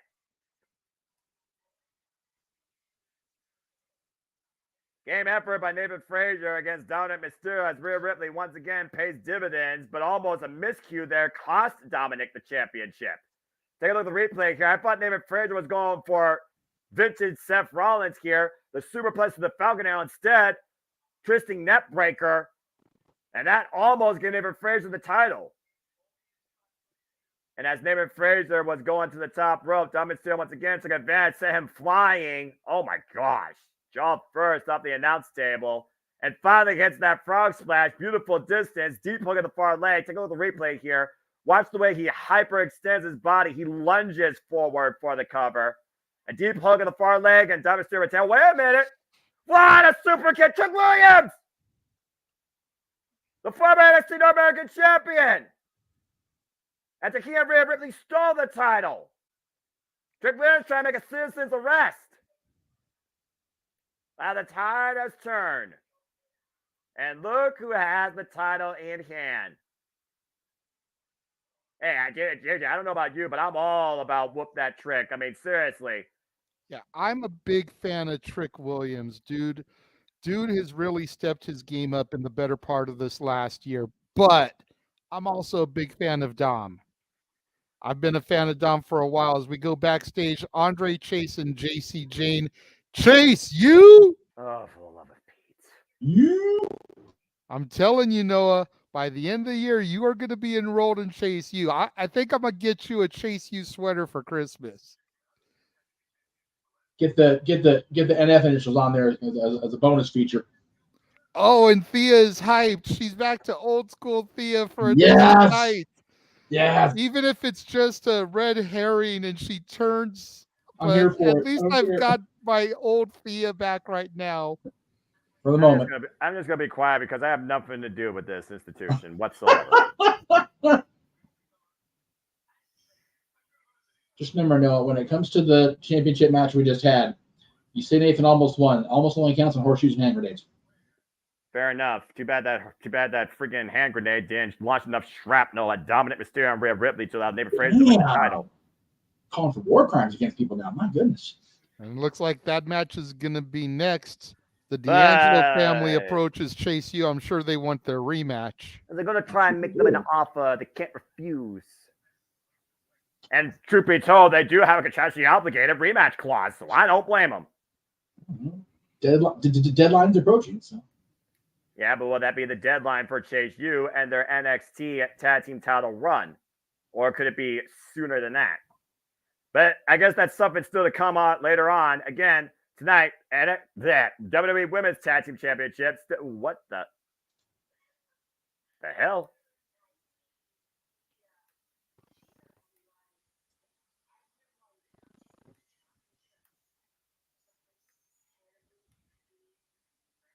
Something tells me that Isla Dawn and Alba Fire are not here tonight to just play cosplay for Halloween. And they're not here to play tricks either. I'm already glad they're back, and now they're dressed as Poison Ivy and Harley Quinn as well. Yes, please. Can he be trusted? I tell you who can be trusted to break somebody. That's Bron Breakker. Bron Breakker goes one-on-one against Mr. Stone, and that's next year at NXT. Halloween Havoc. That's DVR to tape NXT since he's going live at Talk Wrestling. Anyway, what happened? What? I don't know what Jeff was talking about. So I heard Poison Ivy and Harley Quinn. I set my DVR like right now. Oh, okay. Well, then there you go. All right. Well, anyway, we got a full commercial break here. Fuck that shit. Again, Dominik Mysterio has retained his NXT North American Championship. The women's tag titles are on the line, and the former long time ago WWE Women, NXT Women, whatever the fuck WWE name convention you want to call it, Women's Tag Team Champions are back here in this NXT. And it sounds like Alba Fire and Dawn might want back their property or whatever they've been transformed into. So we'll see what happens later tonight, I'm sure, here on NXT. Well, I really got much more to say. That was a interesting, almost a freaking hallway meeting of sorts, dadgummit, or hype up. But yeah, congratulations, JJ. You got your Thea Hale back for maybe one night only. Right. Anyways, anyone the one take here. I mean, again, like all the commercials. Let's see. Hargren Poison that'd be nice if only there were. What? Oh yeah, that's the thing. That actually happened. Oh, good Lord Almighty, Jesus, man. So that is the new normal, I guess. So okay. To review, good Lord Almighty is definitely what I'd be saying, but that's a whole other story right now. And for different contexts, I'm sure. If you want to keep it DC, we can say Great Caesar's Ghost like Perry White. This has just been one of those nights that have really challenged my ire, to say the least. But in ways that I'm like, what the fuck? And other ways that I'm like, why the fuck? Both questions not to be answered. Not by a fortune cookie or a magic 8-ball. We've got JJ's Thea Hale back in Chase U colors, at least for now. We've got Alba spunky and energetic. That's the key. Spunky and energetic. And we've got. She could be in Chase U colors and still acting all emo like she has been, and I'd just be like, oh. But she's spunky and energetic. I'm like, yes. That girl needs to lay up the decast and get back to her My Chemical Romance playlist. No. Yes. She does not need to join the Black Parade. Yeah, she does. Jeff, stop. Non-copyright. Damn it, non-copyright. I had King's members. I couldn't help it. Oh my gosh. That was to be fair. No, that was our main theme song during the March of the 2020. They played that song every round. So yeah. Oh. Well, that's interesting. We'll carry on, and we won the cup, and by God, we did. It was peace, and there was peace when you were done.Got it. Yes. Well, there weren't riots because we're not Lakers fans. You know what, though? Scorpio Sky is a Lakers fan, so we can't fault all the wrestling Lakers fans. Stop me when I'm telling lies. No, I will. Camilla Hayes. Camilla Hayes probably a Lakers fan. Do you not forget? Hayes and Trick are Lakers fans too. So yeah. Let's not get one. Okay, granted, the Lakers. We're not Lakers fans that live in LA. Okay, that's fair. I'm not a Lakers fan at all. So what do I know? I don't watch sports. I watch professional wrestling. Damn it. And Emmanuel, no, damn it. Wrestling is the oldest sport there is. It goes back to the Romans and the Greeks and the Colosseum. You know, there is a legacy to everything, and I feel like Stat Boy would probably challenge that stat. And stay tuned, folks, for the Stat Boy to deliver stats. Emmanuel, that's a bad Emmanuel. Shut it. We don't need Stat Boy Sports Bar because I have immediate access to that thanks to the History of the World Heavyweight Championship DVD. Let me get his name, because I'm not gonna misquote a guy and not say his name right. So give me a second. You got plenty of time. Emmanuel, you know that Noah doesn't sing for anything less than a 20. This is fair. I'm gonna force people to spend their money if they're gonna $20 and Noah will sing Black Parade. Oh God. Okay, so Mike Chapman, who was the director of the International Wrestling, the National Wrestling Hall of Fame, appeared, if you remember the History of the World Heavyweight Championship DVD that came out roughly late 2009, 2010. Yes. Wrestling is mankind's oldest sport. Oh, okay then.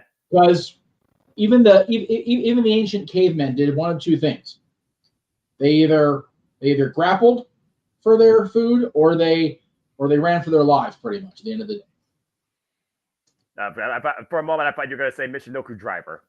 President Lincoln was a professional wrestler, by God. What? Oh, yeah. That's documented. He was an amateur wrestler. Yeah. Wow. He was. Now, I wonder if he was still Honest Abe. Was he honorable in the ring? Well, I mean, I believe so. I believe so. Do you believe in Joe Hendry? This was before the times of the Gold Dust Trio and Strangler Lewis, before they had the kayfabe the sport. So, yeah. Okay, that's fair. Wrestling's mankind's oldest sport. So NXT is back. We have the Metaphor once again doing their Mystery Machine Gain impression.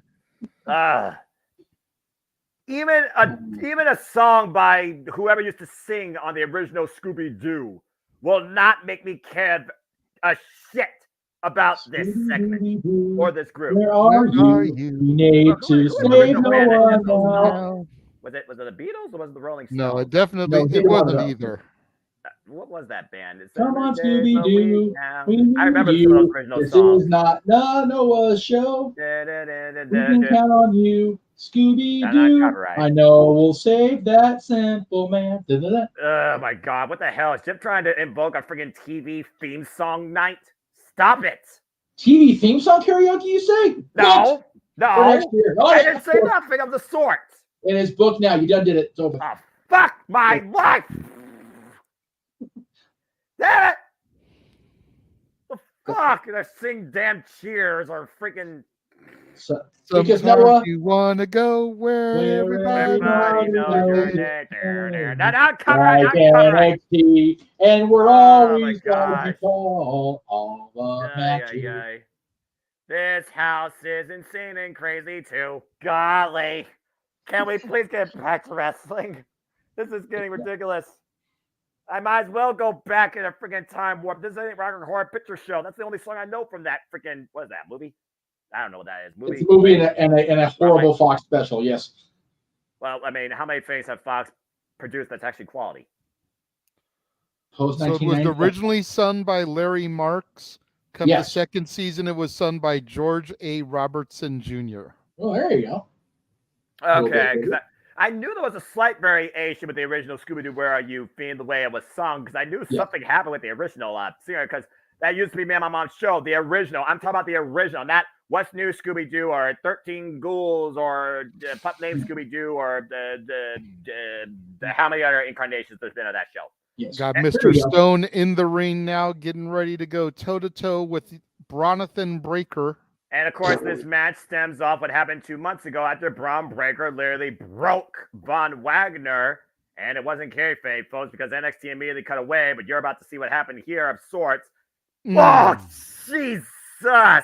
Oh, my gosh. I think that's the literal definition of bludgeoning a man. Or concussing him. Whatever comes first. Damn it. Well, anyway, here comes Bron Breaker. Let the dog loose. And it's been a couple of months. I think that Von Wagner may make his return here and help Mr. Stone get the victory over Bron Breaker. You're going to need something to spare new to Bron Breaker if you're going to make sure that Robert Stone's able to walk tomorrow, that's for sure. Bron Breaker with a smile on his face like a Cheshired cat. Again, he has no remorse. He has no remorse. Ever since losing the NXT Championship, we've seen this newfound attitude out of Bron Breaker, JJ. And again, everybody that's been in his path, he has speared them in the next week. Yeah, absolutely. I mean, you think back to his uncle, Scotty Steiner, and it was the same thing. Whenever Scotty beat somebody down within an inch of their life, he smiled and smirked about it. Very much gets that from his uncle as opposed to his dad. His dad was always the gentle giant. He could be vicious. The dog could definitely bite. But he wasn't near as crazy as his brother Scotty. Someone get the stopwatch out and get the will made for Mr. Stone here. Might as well turn this to a casket match. This man's going to be put 6 feet under. But let's not sell Mr. Stone short. As you mentioned, the former Robbie E. He knows how to work. He knows how to wrestle. That's fair. It's not like this is, some standard manager that doesn't really have a history in the business. Yeah, that's fair. I'm just going to go ahead and do this. Former right champion in his own right. Yeah, I'm just going to do this right now. Maybe people are going to yeah, straight out of New Jersey. Y'all remember that era of TNA? Yeah, the former X Division champion, I believe. The drop down right now. And again, he's got spear on his side, and Bron Breaker just literally rear-ended him like New Jersey traffic. And just as loud as it, too. I've heard that state's very loud. I haven't been there. Did you know when you go to New Jersey, you can't pump your own gas? I did not know that. That's a weird law. Just saying. Speaking of weird laws, tune into the Greg Jerry show tomorrow, and he'll be discussing some more weird laws. Oh my God! Jesus, just flinging Mr. Stone across the ring there. Man, eat your heart out, Uncle Phil. That's a hell of a deal right there. And Bron Breakker isn't taking a baseball bat to a duck tonight. Bron Breakker is just taking his power to Mr. Stone tonight here on NXT. Good grief. Got to add the sound effects there. Yeah, brilliant sound effects. And again, Mr. Stone just trying to fight on behalf of his fallen client or friend, whatever you want to call it. And we saw Mr. Stone, I think, literally, a week ago? There we go. Quick roll-up attempt. Oh, my God. That would have shocked me if Mr. Stone pinned Bron Breakker. Bron Breakker would never live that down. Uh-oh. Brutal suplex there, just chucking Mr. Stone halfway across the ring. And to your point, I think Bron Breakker might have took Mr. Stone a little bit lightly here. Mr. Stone took the opportunity and nearly pinned him. And that probably just angered Bron Breakker even more. Uh-oh. Totally. There go the straps, and Bron Breakker, I think, is ready to finish him. Oh, boy. Incoming. Oh, gosh! And that spear just sent Mr. Stone. 1, 2, 3. That's it. And I'm not surprised that it went that way, but I figured that the other way would be the only way Mr. Stone would survive. I mean, again, we talk about the over-under. Was that under 5 minutes? I'm pretty sure all way, man. I don't think Bron Breakker's done yet, though, JJ. Just flinging him out of his ring. Yeah, ripping him out, to say the least. No, it looks like he's out to do what he did to Von Wagner here. Oh, okay, come on now. Look, I understand sending a message. I understand your pride being called into question, but this is ridiculous. And why he is a former wrestler, he's mostly just a manager. Bron does not need to do this. No one needs to see this. Come on, Bron. Don't even. Wait a second. The music hit. Von Wagner coming out. He's alive. And he's walking. And he's squaring off against Bron Breakker. But again, I don't know if this is wise. Is he medically cleared? Fuck! Clothesline sends Bron up and over to the floor. Oh, man. Again, how angry is Von Wagner after all the pain he's been through? Wait a minute. Got Bron Breakker a hook. Looking for choke slam on the steel stairs. Planted. No give there. And again, you see Von Wagner, though, almost losing his footing. Oh, wait a minute. Now Von Wagner with the steel steps in hand. Oh, man. Woof! Oh.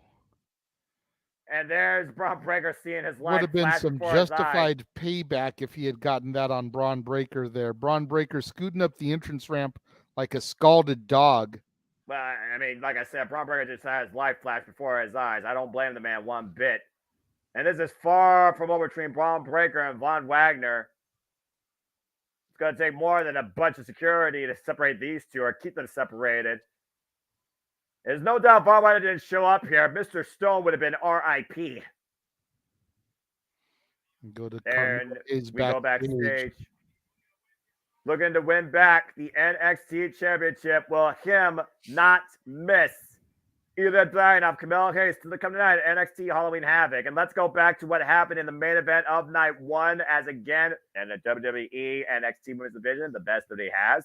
It was Becky Lynch that defended the NXT Women's Championship against somebody that looked at her as an idol in Lyra Valkyria and was able to overcome the man as the Taps Bar in the UK watched all this match take place and this moment culminate firsthand. Unbelievable show of will and fortitude and determination as Lyra rose to the occasion and became the NXT Women's Champion from a tryout in December 2018 to crushing anybody that opposed her in achieving the highest feats, whether it was Ginny, whether it was enduring Michael Satomura, whether it was hanging with Mommy Rhea Ripley, and then beating the man to now become the man in NXT. Lyra Valkyria, NXT Women's Champion. And I could not be happier for this young individual. and apparently neither could the home country or that bar for that matter. The man and the top lad from December 22nd, 2018. Now what do you call Lyra now, Becky Lynch? And again, we saw the embrace backstage with these two. We also saw friends of Lyra also there for the moment. You said yourself, JJ, what Becky did was she passed the torch to somebody that wasn't to be the man, that became the man. Valkyria arrived and ascended to become the man now in your NXT, the new NXT Women's Champion. Incredible history made, not just for Lyra Valkyria, but for any aspiring individual from across the pond in that country of Ireland. And it looks like she got a bit of media attention here. Again, Lyra, of course, from, of course, Ireland, Irish WWE superstar. And again, Becky has aspirations to hopefully see one day a big PLE, a big time show produced in Ireland from WWE. And if it wasn't for a damn pandemic, we would have gotten friggin' TakeOver Dublin, Ireland. That still pisses me off to this day from NXT UK. Now that Lyra is the face of the NXT Women's Division, there is more possibility in that happening now than there was ever before, and I would love to see it. I told you I follow this individual from Scrap Mania, from OTT, from her early roots. And of course, the new NXT Women's Champion, Lyra Valkyria, will return to NXT next week, and we will see who steps up first to the champion.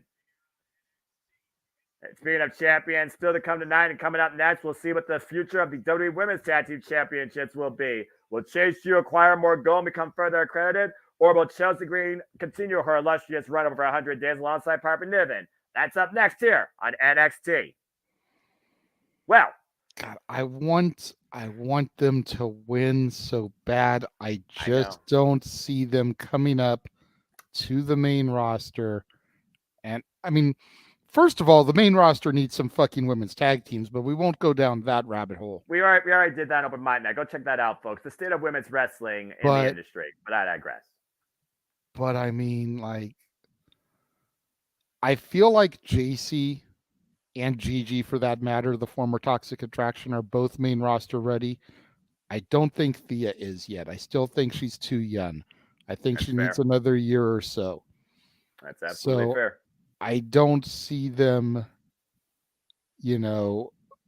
taking that W here, unfortunately. And with the return of Alba Fire and Isla Dawn, who had these titles in the first place from a period long ago, you got to wonder, do they have like a stake in this match or a desired opponent? Would they want to take them off Chelsea Green and Piper Niven? Or would they want to take them off of Thea Hale and Jacy Jayne? Like, who's the more vulnerable target for them? Because you got to add Alba Fire and Isla Dawn back to the conversation. Took them long enough to add them back to the conversation, but that's a whole different conversation for another day as well. But I digress. See, anyway, and that's the thing. Like, most of the women's tag teams that are on the main roster are NXT ones that carried over. You've got Candice and Indy. You've got Alba and Isla. You've got Katana and Kaden. Yep. And outside of that, I can't really think of too many others that you've got right now. Indy Hartwell and Candice LeRae, they once again find their way. But that's still a demotion, in my opinion, for Indy Hartwell, who, again, was formerly NXT Women's Champion and immediately got called to the main roster. I'm not going to say called up, even though for her, it probably was a dream achieved, but what the fuck has she done since then? With or without Dexter Lumis. Anyway, different conversation for another Looks day. like Jeff was busy as we called that match because he's already cranked out the graphic for Open Mic Night TV themes karaoke. Is this something the public would like to see? Let us know in the comments section and we will get it booked down the road there. No, buddy. We've already got next year's karaoke themes planned. So Noah won't have to worry about this until 2025 at the very least. But is Open Mic Night TV themes something that the people want to see? Because we love our fans. We love the people. We care about the people. And we got to give the people what they want. We have to give it every time and everything. Yep. Oy. Noah Foster ran his mouth, said they wouldn't donate cash. Now we've got the theme night booked. This is JMN. And he knew he fucked up. Damn it.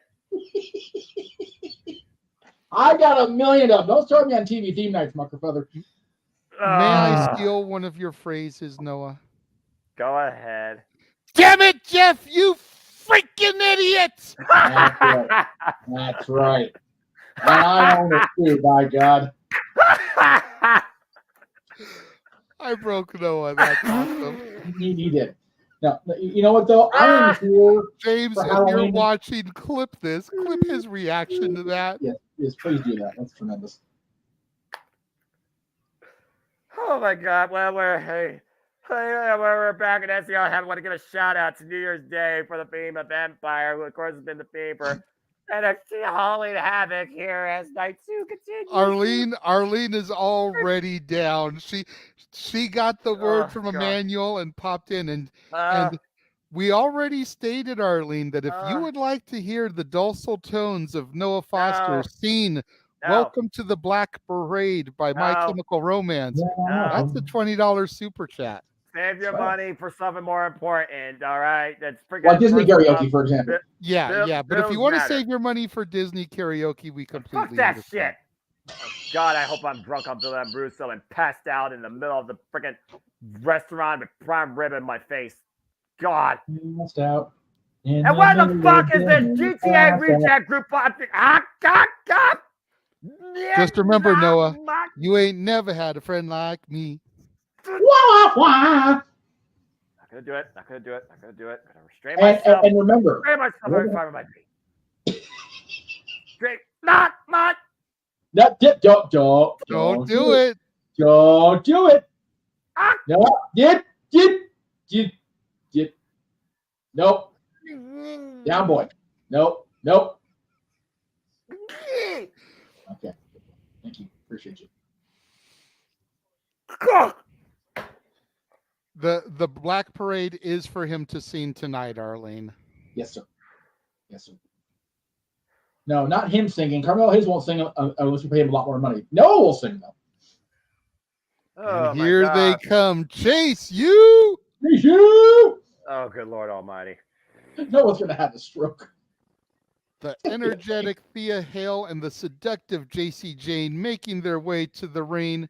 This unholy alliance, if you will, ever since Jacy kind of pulled Thea towards the direction of the darkness.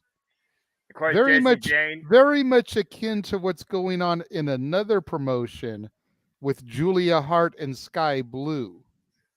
Yeah, but this isn't a house. This is apparently a university that you're proud to be an alumni or still an enrolled student for, too. And we'll see if Chase U acquires more gold tonight as they go after the WWE Women's Tag Team Champions. Jacy Jayne, no stranger to Tag Team Gold, as her and Tasha Attraction ruled this NXT landscape for the better bit of over a year.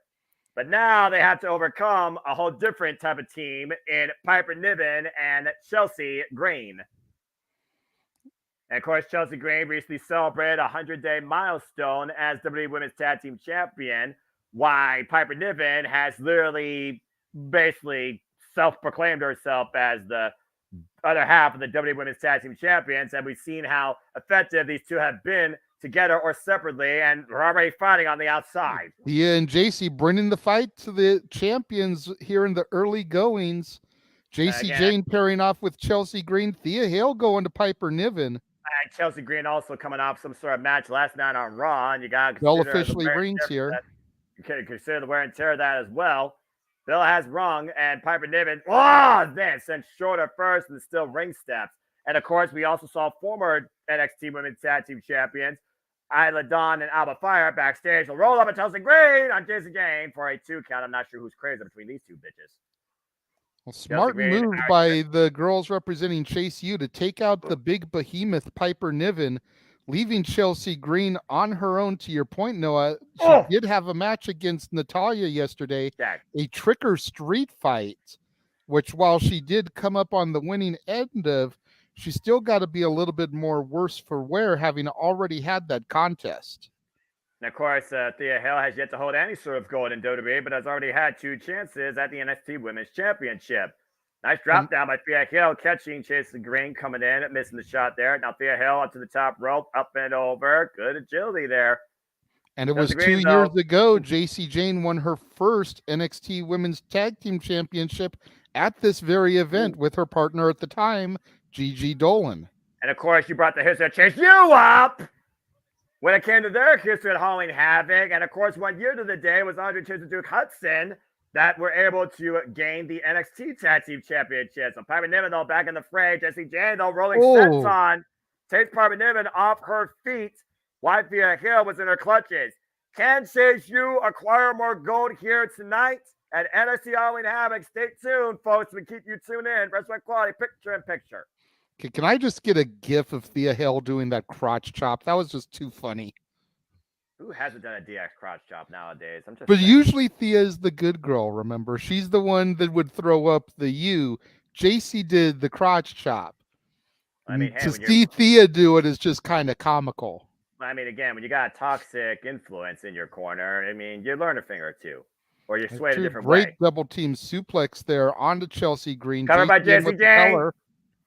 2 count only, near fall. Of course, Chelsea Green, no stranger to the tag team gold, not just the experience in WWE, but prior to this, she was also a tag team champion in Impact Wrestling with the virtuoso Deonna Purrazzo as VXT.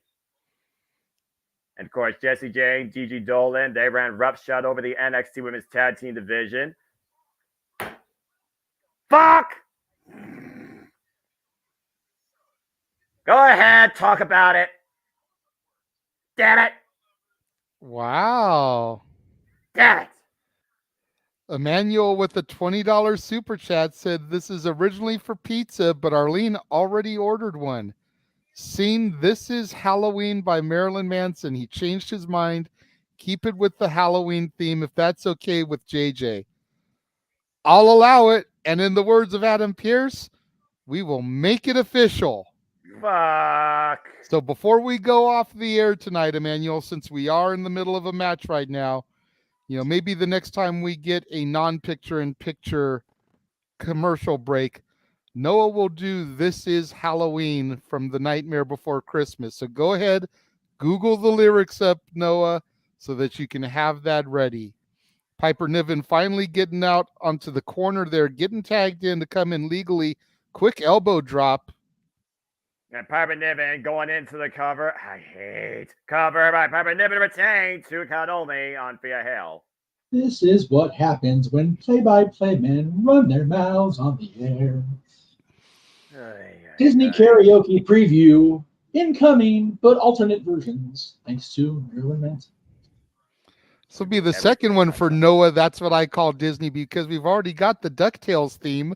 Woo! There are 4 J's that lost his shit every time I went woo just for that. We love you, Noah. Oh, yes, we do. The fans love to hear you sing, and we do too. Making him when you get grumpy, we're blue. Oh, Noah, we love you. Here you go. Here you go. We were talking about Cheers earlier. And that was free. That was for free, by God. That was an appetizer. Making him stream up, making him sing on the stream today. Take super chats from you. Taking a break from call-in action. Let's see. Making him take a break from call-in action. Makes him flustered too. Wouldn't you like to hear him sing? Sometimes you gotta go to your wallet and super chat. I love Cheers, so every time I can paraphrase that, I'm here for it. And we come back to full screen. All right, full screen up here. Piper Niven back in the ring. She's got Thea Hale right now in a pretty good sleeper hold. This is actually Halloween Havoc. Just yet. And you said this combination though by Chelsea Green and Piper Niven with the senton lung blower. As the champions take control again, NXT Halloween Havoc Night 2, WWE Women's Tag Team Championships on the line. Chelsea Green, Piper Niven defending against Chase Hughes, Thea Hill, and Toxic Attraction former alumni Jacy Jayne. Thea Hill out of the corner for the crossbody. Piper Niven catches her, though. Again, the power of Piper Niven. Oh, brutal shoulder breaker over the knee. Very sinister smile on Piper Niven, and it's not just the makeup. Looking to come in with a cannonball from a challenger for the Raw Women's Championship. For those that remember that Royal Rumble. Thea able to get out of the way. Jacy ready for the hot tag. Can Thea get there? She instead tries to go back after Piper. Piper catches her. She might be looking for that Kimura, though, actually. She might be trying to wear her down, bring her down the mat. Let's not forget, she has gotten Tiffany Stratton to tap out to that move. But again, I think Piper Niven is still too strong as she transitions her on the shoulder. Count of DDT! Thea needs to make the tag right now. Jacy is fired up. The guys at Chase U are hyped up on the outside. This could be a pivotal moment, Noah. Yeah, exactly. Again, it's one of those times where, again, you just got to find your way to your corner. Extremely aware of it. Pulls her away. Big elbow drop miss, though. Thea Hill able to scout that. Chelsea Green up crawls through the legs. Jacy tagged in. That's a moment where Thea Hill's size plays to her advantage. Jacy Jayne coming in like a Hellcat, squaring up against literally a hot mess. How ironic. I think that was actually a TV show at one point, a show called Hellcats about cheerleaders in either high school or college. Jeez, what has not been a TV show or some dumb reality shit about high school drama, but I digress. Jacy with a cannonball connecting on Chelsea Green. Goes for the pinfall deep hook. Oh! Jacy with smart positioning there as she was facing the ropes. That way that Chelsea couldn't get to the ropes. Great precision there. And again, we'll see also if we are going to see who breaks out from the NXT Women's Breakout Tourney, as Kelani Jordan and Lola Vice will determine our winner. And that's to come following this, I believe. Big slam there by Jacy Jayne. High stack to New Champ. Piper with the breakup. Somebody pointed this out, Noah, in one of the chats that I'm in. Said, what is it about all these women these days with those seductive high stack pins? Not that I have an issue with it, mind you, but it just seems like a lot more women are doing those more seductive pinfall attempts. I think it comes down to their thin physique, and they know they have to add more body weight sometimes to a decision. If they can't just hook a single limb, oh God, and double boot kicks in the middle. All 4 women down. And again, a high stack is a better pinning variation. It forces your opponent to exert more energy to try and prevent the decision. So I think it's just one of those fundamentals of sorts. And that's some crazy shit to think about. Duke's got to be careful here. Getting onto the ring apron like that, you don't want to get the team. Wait. What's Andre Chase? Jacy Jayne was looking Jacy wanted to try to use Andre Chase's tag title. Andre Chase calling the integrity out. Jacy Jayne, meanwhile, Chelsea Green looking to take advantage on Prettier! And the cover, too. This makeup takeover. And Chelsea Green and Piper Niven retain. Andre Chase just cost his women the match. Well, again, that was a teachable moment. Win or lose by honor. Don't win by underhanded tactics. Call what you will. Chelsea Green, Piper Niven, still WWE Women's Tag Team Champions. And this was the key moment here. You saw those dueling pump kicks in the middle of the ring. Chelsea Green and Jacy Jayne both rearranged each other with a boot to the face. And Jacy Jayne scouting the title on the apron as Andre Chase immediately saw what Jacy Jayne was looking for, but told her that she didn't need it. Focus on winning the right way. And instead, she got on Prettier for her troubles. And that was the end of this escapade. Chase U fails to achieve gold here tonight at Halloween Havoc Night 2 as the Hot Mess and the Bomber, Piper Niven and Chelsea Green, still WWE Women's Tag Team Champions. And look who's looking on from afar. Isla Dawn and Alba Fire as the wheel spins to make a deal. All right. It's a little bit odd here. I'm pretty sure Halloween does not exceed beyond tonight. So if I were Piper Niven and Chelsea Green, I'd get the hell out of NXT. As we go backstage now to Lexis King. Sitting on his throne as all kings do. Yeah, but again, what's a throne without, an empire to worship? Shout out to Alba and Isla dressed up as Chucky and Tiffany from the Child's Play franchise. Boy. What's that oi for, Noah? Child's Play is one of my favorite horror movie franchises, bro. You already know my feelings about this day. I know you're not a movie guy, but like, you got to at least give them props on the costumes, bro. Like I said, October 31st is October 31st in my mind, but that's just me. I'm ready for November 1st and stuff my face with turkey come Thanksgiving and everything else in between. Anyway, as I look to move forward, I think Lexus King wants to move forward in a different direction. No longer someone named Junior, long live the king, but will this king rise beyond his own throne? All right. I mean, Alexis King, he seems confident. He seems to be very confident in what he potentially can be. So we'll see if the king rises, or is it somebody just waiting to be ran out by an anarchy? That's fair. And of course, as you talked about, JJ, the next time we call NXT, it is NXT's last PLE of 2023, and that means deadline. And the deadline to find out the winner of the NXT Women's Breakout Tournament has finally hit 0. It is time to see who takes it. Kelani Jordan, Lola Vice. One of these two will win an NXT Women's Championship match at deadline. It looks like Kelani Jordan is... And I'm sticking with my pick of Kelani Jordan. I picked her from the get. And again, you call the tournament. We saw Kelani Jordan overcome 2 previous challengers. Beautiful split leg moonsault.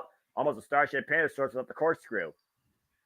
Again, she has been impressing us ever since her debut, I would say, during No Mercy's kickoff show. We saw last week she beat Miss NXT. For those that don't know, Ebony Corelli's daughter. Yep. Now, however, the fact that Lyra Valkyria did dethrone Becky and we have a babyface champion lends me to think that Lola could end up taking this, but I'm not changing my pick here. I definitely think that Kelani is your future star. She is your Roxanne Perez. When Roxanne goes up to the main roster, she is the one that is going to fill that void. Oh! Yeah, but Lola Vice is looking to fill Kelani Jordan's face with that knockout super kick that Lola Vice has used to make her way to the finals. Last week, she took out Carmen Petrovic faster than a friggin' karate movie sequence. And again, tonight, these two will culminate the winner of the NXT Women's Breakout Tournament. And Lola Vice also has the X Factor, Elektra Lopez, in her corner. And with the fact that Lyra Valkyria has her own background in kickboxing to a degree and has her own knockout shot, it could be literally just a kick away from a new NXT Women's Champion. Waist lock as this match begins, and we officially are underway. Good awareness with Lola Vice, covering the ropes there, and immediately going to the hamstring, taking Kelani Jordan down to a knee. It looks like she was ready to square up there for a moment. Not sure if the boxing comes into play here. Up and around. Nice move there. And a backslide by Kelani.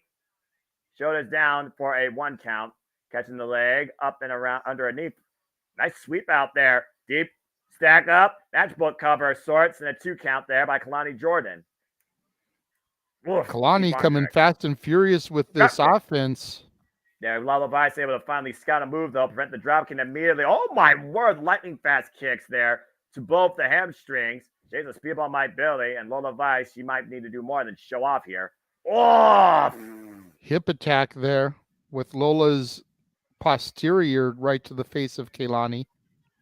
Again, that Latino heat coming out firsthand here by Lola Vice. She's looking to salsa her way, but it's going to take more than that if she wants to win this match. We go to restaurant quality, picture in picture.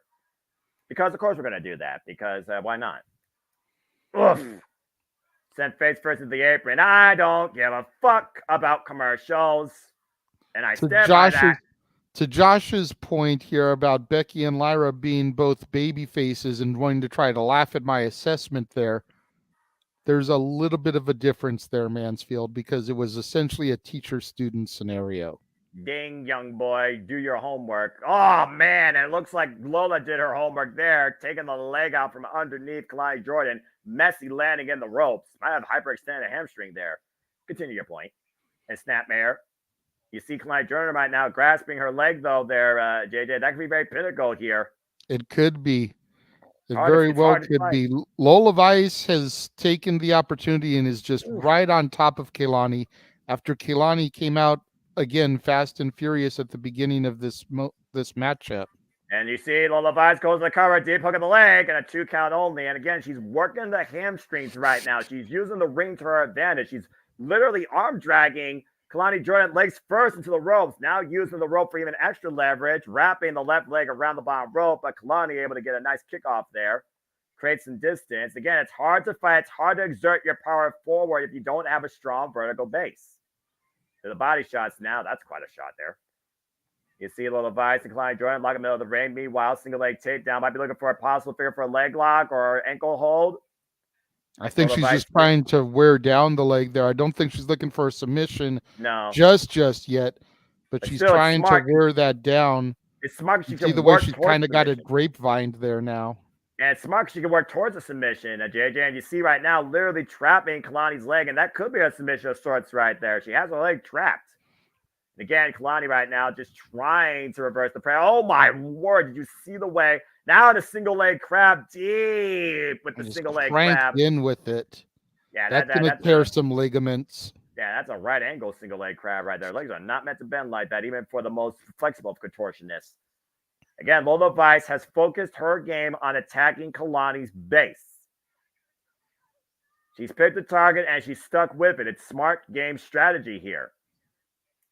Now she's just exercising her will out of the corner again with a 5 count. Again, the winner of this match will face Lyra Valkyria for the NXT Women's Championship. I got to imagine that deadline. And you talk about Kelani Jordan maybe rising the promise while the prodigy literally rose to promise and delivered the promise she's already been for the wrestling industry. Graduate out of Reality of Wrestling Academy with Booker T. I mean, she won the Breakout tourney last year and went on to win the NXT Women's Championship against Mandy Rose. See, but how much of that was circumstantial? You know, hindsight being 2020, armchair quarterbacking here. If Mandy Rose didn't have the scandal that befell her within her WWE run, would Roxanne have won the belt?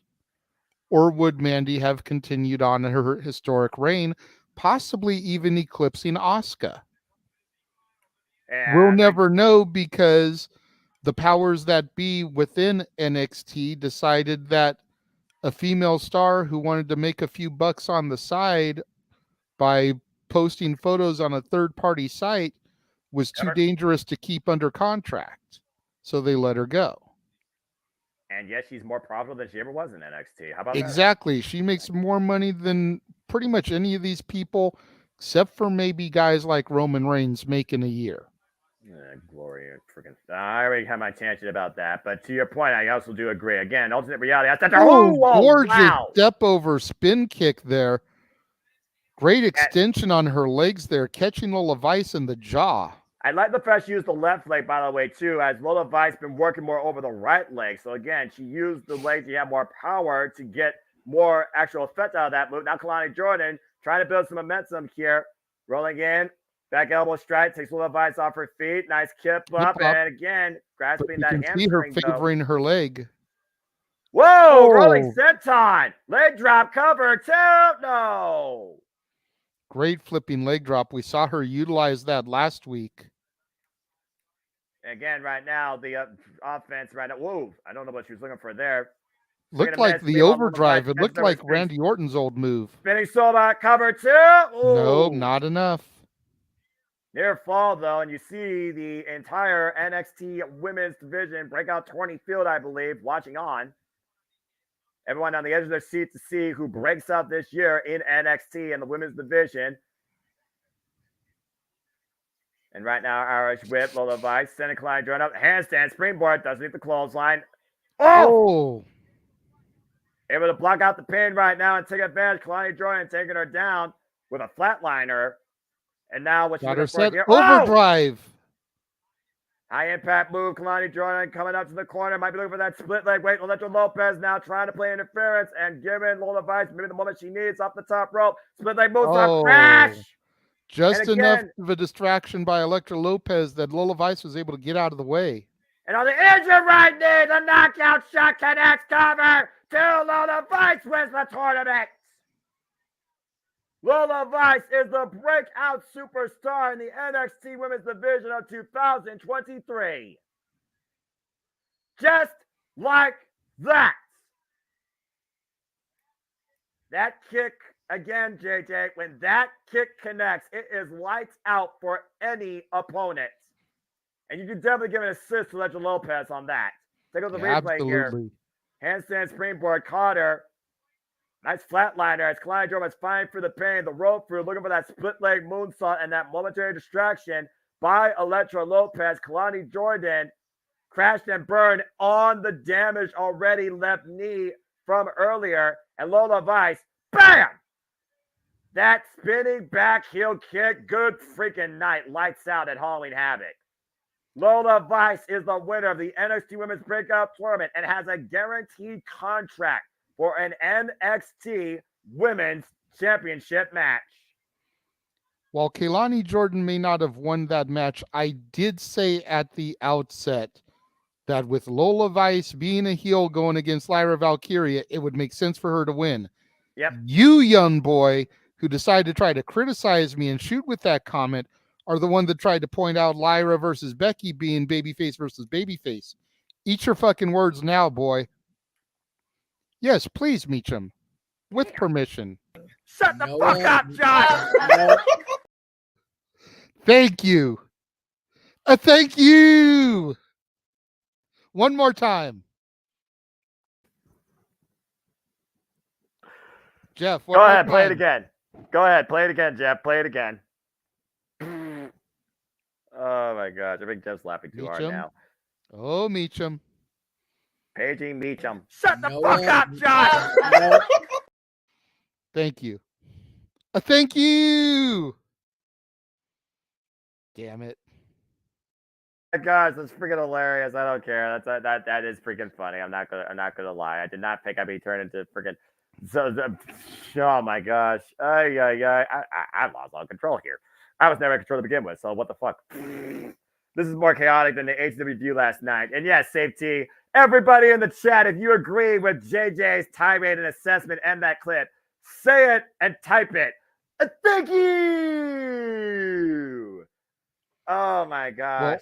While we're being graced by the metaphor clip and the conclusion of their mystery adventure, Noah, why don't you grace us with your dulcet tones singing "This Is Halloween," as paid for by the lovely Arlene Dominguez?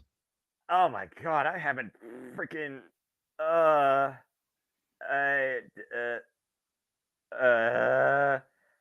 what? It's by who? Just look up Nightmare Before Christmas, This Is Halloween. The version they're referencing is Marilyn Manson, but it was a cover of the version from the movie, so the lyrics don't change. Okay. Just type in "This Is Halloween" lyrics, and you should be able to find it easy peasy. Okay. Looks like Tozawa was the one that lured them to the house and was pranking them the entire time, which is kind of awesome, considering he stole the Heritage Cup last week. So at the end of the day, that paid dividends in a storyline with the whole thing. Okay. Go ahead, Jeff. Executive decision. Before Josh gets up anybody's fucking ass about seeing a Disney movie, shut the fuck up, Josh. Go see Mary Poppins. Fuck that complaint. Oh, no, he did not. Just yell in all caps about seeing the movie. Have you done your homework yet, Josh? I bet you haven't. I bet you haven't. Damn. Don't do it. Well, he pissed me off with this not seeing Mary Poppins stuff. You know this. I have no idea what the fuck just happened. So, what show was that he divulged that on, JJ? What show was that he said that? That was post an episode of For the Love of Wrestling. Oh, that's right. Yeah, we were in the chat room talking about it. Just it was just kind of bullshitting afterwards. Yeah, Muckerfather revealed to us, Noah, that he had not seen Mary Poppins. All the grief he's giving you about singing these Disney songs, and he's not seen a movie with the Disney songs. Okay. Hypocrisy, hypocrisy. So no, Noah, no, Josh, it's a bad Josh. That's why I kept that clip for shit like that, Josh. Yep. God damn it. And very, very perfectly delivered, sir. And just in case I ever lose that one for whatever reason, StreamYard, I always have this as a backup. Shut your bitch ass up!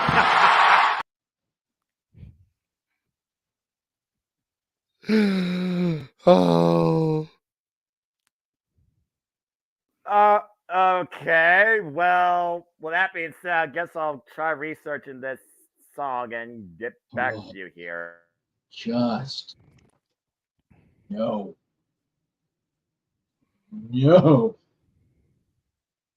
When are you not a bad Josh? When you invite not being a bad Josh, like on Wednesday afternoons. Nasty.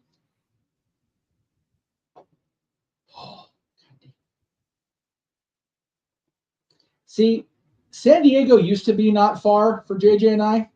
Then we took the van down there. We don't go down there anymore. Right. Because then we can't come back. San Diego's literally our Hotel California. We can check out, but we can never leave.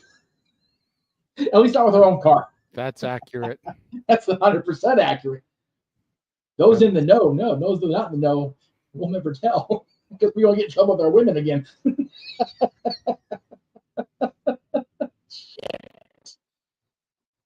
What happens in Vegas may not stay in Vegas, right, Mikey? But what happens in San Diego will forever stay in San Diego. Only Fluffy knows for sure. Maybe our truth feed members. But I doubt it because, Ron spoke an awful lot in the last few years.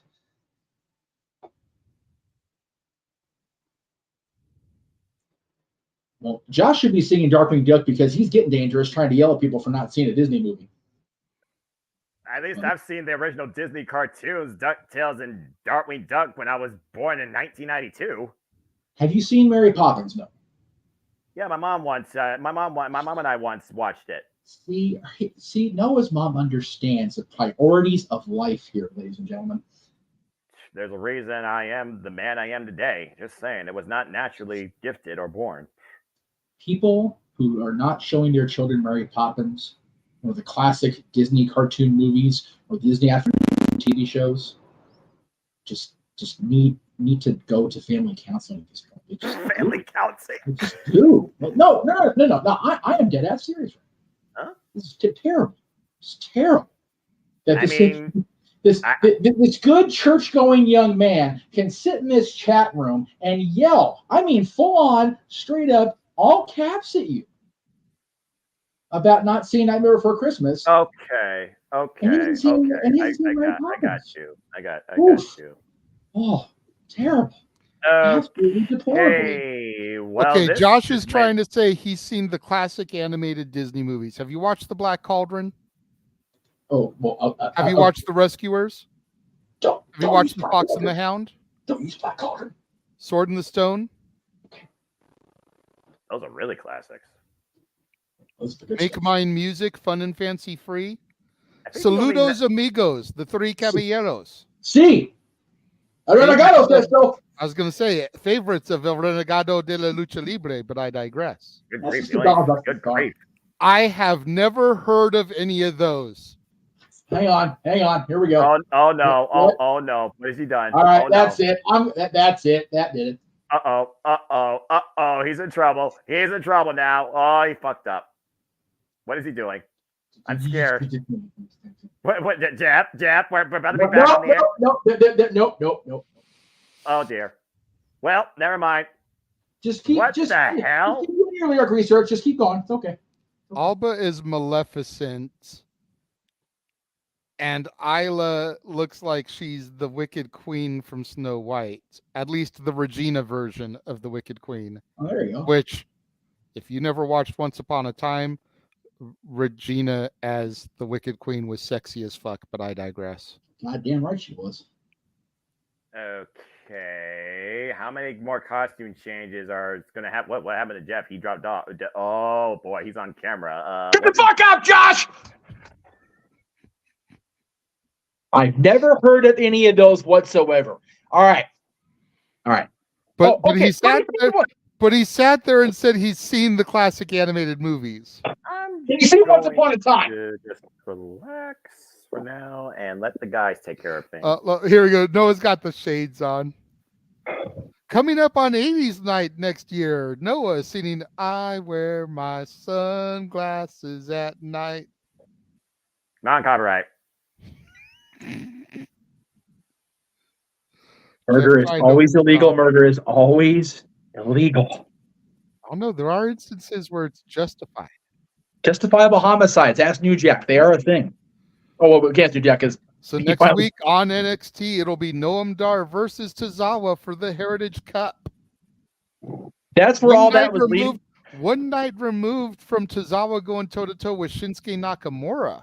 What shape will he be in to challenge Noam Dar for the Heritage Cup? So and then, of course, next week, Lyra Valkyria returns. And then come deadline, we will have the Iron Survivor Challenge qualifying matches will begin leading up to the PLE. So all this shit with Tozawa and the Scooby Gang was leading to a Heritage Cup match for Tozawa? Yeah. Okay. I mean, let's put it to you like this. Okay. Bullshit storyline aside, because it was kind of a goofy way to get there. And prior to his insertion in the Alpha Academy, how regularly was he on television? I mean, that's fair. At least he's not stuck in catering anymore. As him, Carmelo Hayes, the former NXT champion, makes his way to the ring for our main event, Noah. Are you ready for this? Mellow Dragunov 3.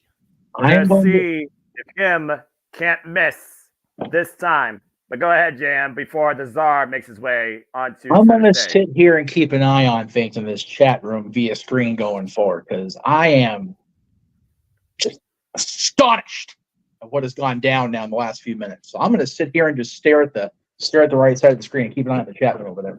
Well, as you stare at that, I will look upon our NXT champion as the era of the Czar was ushered in at No Mercy. Fire-breathing dragon of NXT, Ilya Dragunov. Again, we saw the Instant Classic, a Match of the Year candidate at No Mercy, when Ilya Dragunov finally was able to move further beyond anything he thought he was able to do and finally claim his destiny, he called it, the NXT Championship against Carmelo Hayes. But Carmelo Hayes, of course, won this match after winning a number one contendership fatal 4-way. And while his shirt says just for Trick, there still is that thought where, again, is Trick with him or is him against him? And will we see that answer come tonight? Let's go down to our introductions. This is our main event. I'm sure we'll get some kind of answer to that. We've already seen Trick Williams once tonight post Dominik Mysterio's defense. As we get these introductions, Jeff, can you bring up the humorous comment from Emmanuel a few moments ago? Emmanuel? Let's see. Possibly. Carmelo Hayes, of course, the former NXT chairman. I love your sense of humor, Emmanuel. I really do. Yeah. No more donations this month. It's the 31st. Tomorrow's the 1st of the month. It's the 1st of the month. Much to Noah's chagrin with that one when he realizes it. No, but no, it's okay because tomorrow means only 17 more days. Why? Because we like you. After all, there's only 17 days till Disney. Nobody's right away into the draft. He goes in with a single leg kick. Carmelo Hayes no able to counter. Big brutal chop from Dragunov and Hayes. Oh, Carmelo Hayes. Whoa! Starting off, the double leg grab and big up kick by Carmelo Hayes. Ilya Dragunov, Carmelo Hayes, both looking for the first knockout shot. Nice step of Zaguri by the challenger. What a jumping pump kick by Ilya Dragunov. And I knew that these two are not going to start any other way Oh no, these guys know each other so well, Noah. Oh! This is definitely going to be a game of one-upsmanship, a game of anything you can do, I can do better.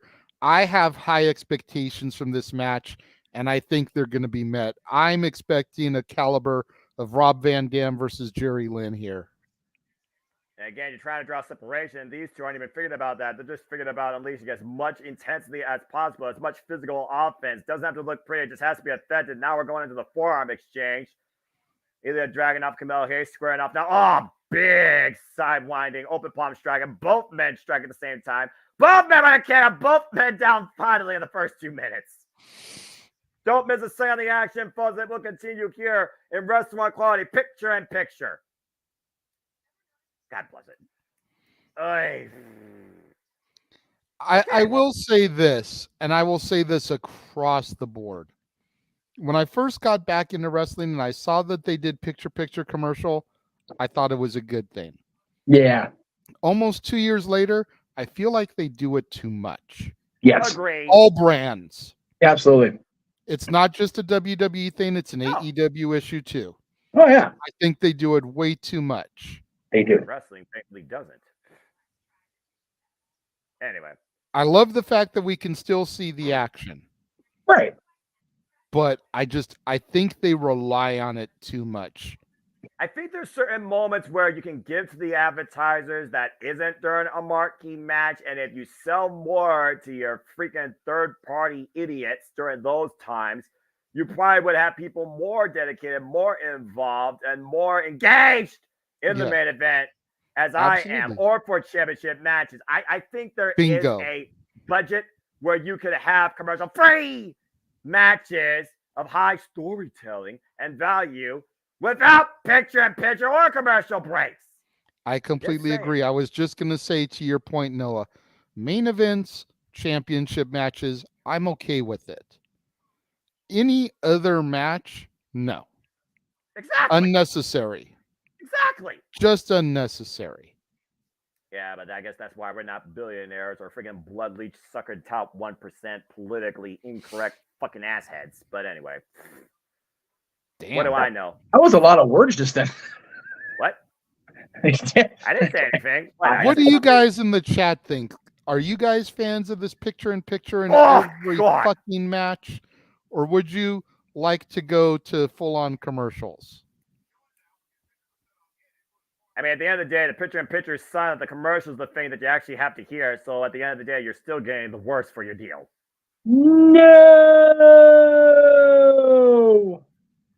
What happened? Big G. Big G's not going to be there on the 18th now. I'm sorry, man. But again, priorities before passions. And unfortunately, that's the nature of the beast. So at the end of the day, hold your head up high and do what's right for you and your family. And I really do hope you have a happy Thanksgiving. We love you, brother. Definitely. And we would love to see you in for the Survivor Series, post-Survivor Series open mic night for sure. If at all possible. November with a feast of wrestling as Ilya Dragunov and Carmelo Hayes are looking to give each other more than they could actually handle. Big uppercut exchange by Ilya Dragunov as we return back to action.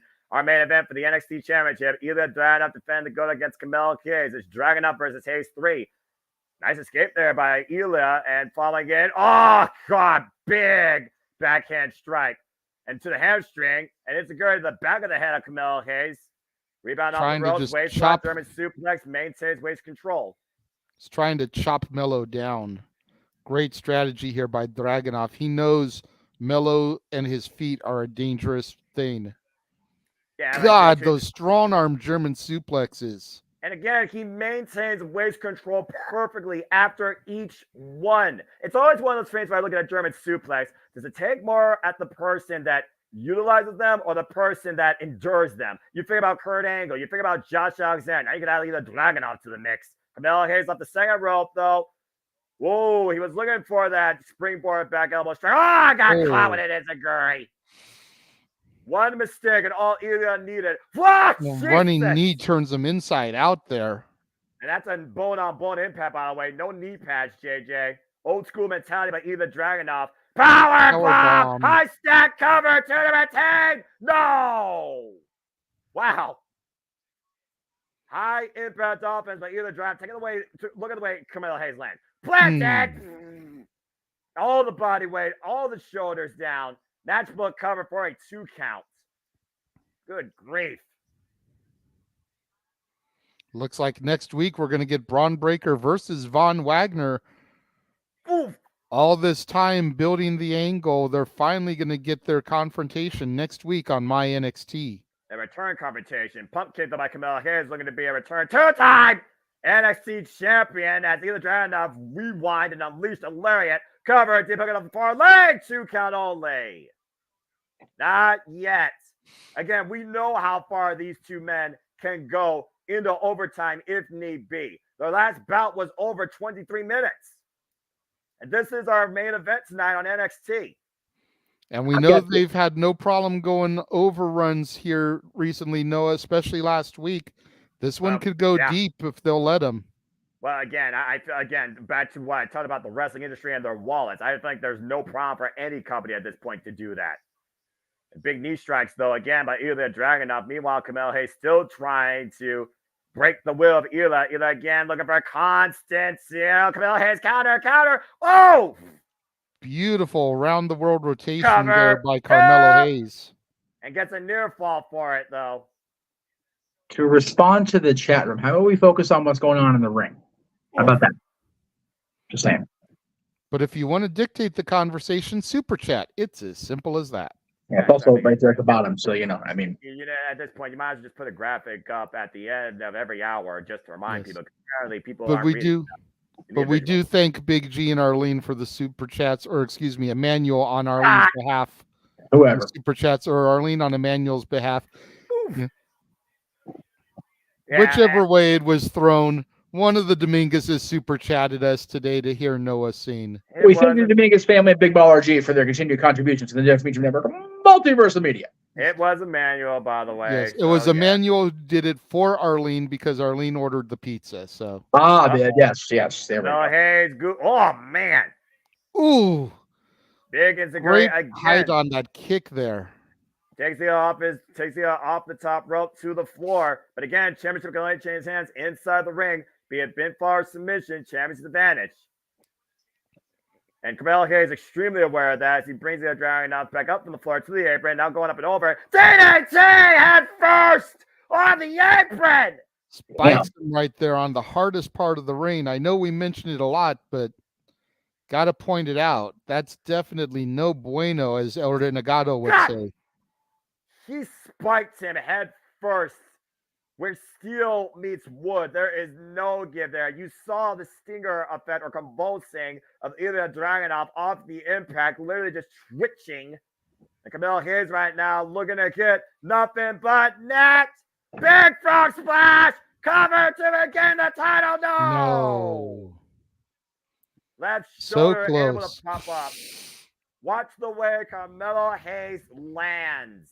Oof. A little extra off that splash. But Dragunov still able to withstand the pain and retain, for now, the NXT Championship. Again, it's our main event, Halloween Havoc Night 2 for the NXT Championship. Ilya Dragunov defending against Carmelo Hayes. Here at Halloween Havoc Night 2, where, again, we wonder, Trick Williams, is he on him's level? Does him still appreciate him? Or maybe him might be a little jealous of him. But so far, Trick Williams seems to be focused back on the NXT North American Championship. And again, Carmelo Hayes, he is focusing on everything possible to try and regain the NXT Championship. Gee, don't say the phrase. Oh! God, big clothesline. Jumping senton by Ilya Dragunov. I feel like they keep showing the entrance ramp like something's going to be happening soon. But again, there's something happening here after planting him. Deep hook of both legs. 2 count again. Oof. And again, you saw the explosive offense, that fury come out Ilya Dragunov. Again, was that just all on instinct? Was he maybe too quick for the cover? He didn't wear down Carmelo Hayes enough during that. Big pump kick, though, by Carmelo Hayes. Again, who could dig deeper here? Again, do we know how far each of these two are willing to go? How long it took Ilya Dragunov to claim his self-proclaimed destiny? How far has him risen to the occasion and hasn't missed on numerous occasions? Single leg kick by Ilya Dragunov. Carmelo Hayes puts on the roast, though, throws him at a clothesline. Wow, dropped all of Russia with that shot.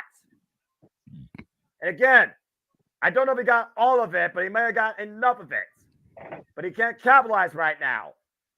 Take a look, JJ. Ooh. Great clothesline there. Bam! And then followed up with the fist. That forearm right underneath the jawline. Again, it took a forearm shot from the top rope for Ilya Dragunov to beat Carmelo Hayes for the title. I'm just saying. And that was after he dropped him with that same shot 2 times prior. Counter of the suplex exchange. Oh, wait, sleeper hold. Puts the sleeper hold, chin lock. Oh, slap the back of the head. Ah, yeesh. And now the Dragunov looking for Constantine. Oh! Constantine derailed by Carmelo Hayes. Oof. And you can feel the intensity behind these shots here. They ain't letting nothing off the table. And Carmelo Hayes right now trying to get back in this fight. This is a fight. There is no other way to fight. This is a championship fight. With 2 of the prior stars in NXT, slingshot DDT, counter denied by Ilya Dragunov, Bowman on the apron. Uh-oh. Oh, this is going to end badly here. Ilya trying to bring Carmelo Hayes up, and the fireman's carry on the apron. What the hell is he looking for here? And Carmelo Hayes right now in a dangerous position. Death Valley Driver. God. Hayes is screaming in agony and might have sustained an injury, if I'm being perfectly honest. Take a look at it again, Noah. Yeah, watch this. High on the shoulder blades. And again, steel meets spine. Steel wins every time. The referee right now trying to remind both of these men to get back inside the ring and checking if both can continue. And again, the Dragunov, the intensity behind those red eyes. Uh-oh. Well, I think the table is about to play accessory to potential murder. Yep. The Dragunov right now is beyond fired up. And when Dragunov is in this zone, it is very hard to get him to get to self-control. Yeah, very Ken Shamrock-esque there when he got in that zone. Big chop right now. The rage of the Dragunov, the fire being spewed from this dragon. And the Dragunov right now just making a whole havoc here at ringside. Now Ilya perched on the barricade. Dragunov, what the hell is he looking for here? Carmelo Hayes on the table. Oh, God! Jesus. Damn. Hey, viewer discretion is advised. Discretion for Carmelo Hayes this time. Good grief. What a shot. Off the barricade, forearm smash through Carmelo Hayes through the damn announce table. Take a look at this. Wham! And that's how far Ilya Dragunov's rage can carry him. As soon as maybe ever turn the channel to respond to Emmanuel's chat, freaking Leaf scored. Turn the TV back off. Hey, don't turn the TV back on. You're missing a hell of a fight here again for the NXT Championship. To your point, though, Jeff. As Ilya Dragunov brings Carmelo Hayes back inside the ring, JJ. And again, was that just the last big shot that Ilya Dragunov had left? Carmelo Hayes might be down out, though. And Ilya again falling again with a single leg kick. Well, one would think it would be hard to gain some momentum back after taking something like that, but we've seen it time and again. Mello back up to his feet. Dragunov right back in, though, on the offense, taking Hayes off his feet again with a single shot. And again, last year, Ilya Dragunov was involved contending for the NXT Championship in triple threat against Bron and Jayne. He lost that night. He got pinned. And meanwhile, looking to go coast to coast. Jesus. Wait a minute. He countered. He caught him. Looking for a cold breaker. Ilya with the deadlifts. Up in the fireman's carry. Hoisting Carmelo Hayes running to the driver tonight. Ilya Dragunov sent again. Torso first. Big cold breaker off the second rope, though. Drops the bomb again. Cover. No. How the fuck did Carmelo Hayes survive that? I have no idea, dude, but this This is the opportunity that Melo needs to try to get back into this. He needs to capitalize on that kick out. You got to imagine whoever gets back to their feet first, which looks like it's Dragunov, is going to have the advantage here. But if Melo can counter this and gain some semblance of control, things could change in an instant. And if Ilya hits this, he retains the title. Wow, Carmelo has come again, code breaker. That was just what Melo needed. He set the shot, but can he shoot it? Buzzer beater time. Wait a minute. What? Trick Williams? What's Trick doing back here? We saw this coming, Noah. We knew Trick was going to get involved in some capacity. We just had that feeling in our gut. Yeah, Distraction allowed Dragunov to get back up. Yeah, but Carmelo Hayes apparently shot by it, though, JJ. Meanwhile, the Dragunov superplex! Floating over, either Dragunov wincing right now. Uh-oh, Torpedo Moscow, target sighted, fire! Torpedo Moscow connects! Either Dragunov with the cover, either Dragunov has done it! Jeez. And again, Carmelo Hayes seemed extremely surprised by it. Trick Williams, though, he seemed rather annoyed and like he wanted to do this. But either way, Ilya Dragunov once again proves that the Tsar will continue to reign in NXT. Long live the Tsar. Good grief. You saw how far both these men were willing to go to be called NXT champion in what definitely was another classic in a trilogy. Take a look at this shot, though, JJ. I thought Carmelo Hayes was done after this. Should have been. That was like a nuclear bomb being dropped and leaving nothing but wreckage. And the code breaker rebound off the second rope. Another bomb delivered by the Dragunov. Falls literally into the cover, full body weight on the upper body. And Carmelo Hayes able to get the shoulder up. And then from the top rope, cut with the code breaker. Bounce up and over. Incredible counter by Carmelo Hayes. And as he was looking to hit the final shot, Trick Williams was not coming out here for an assist. But maybe for a possible, I know it's not football here, interception, either trying to capitalize with a superplex, the float over, while wincing in the corner, able to finally set up Torpedo Moscow. Boom, and strike. He didn't sink a battleship, but he left Carmelo Hayes down and out. Ilya Dragunov's illustrious reign continues in NXT as this year's Halloween Havoc. He retains the NXT Championship. But what Trick does is this still mean now? standing outside the ring. But again, Carmelo Hayes, Trick Williams, former running mates, both former champions. The hype man and him. But Trick we've on the seen some apron solid now. tension ever since that meetup with John Cena. Again, John Cena took Trick Williams away and said, John Cena, when did you know that it was your time? And how did you pick your spot? You all remember when John Cena first came into the company? Yeah. Again, are we looking slowly at walking over towards Melo? Are we looking at a friend or an enemy? And again, what's Trick's figuring now that the Carmelo Hayes fell short again? What's going on here? Wait, hold on. What's going on backstage? Oh, God. Uh-oh. Baron Corbin did warn Ilya Dragunov, I am the biggest threat.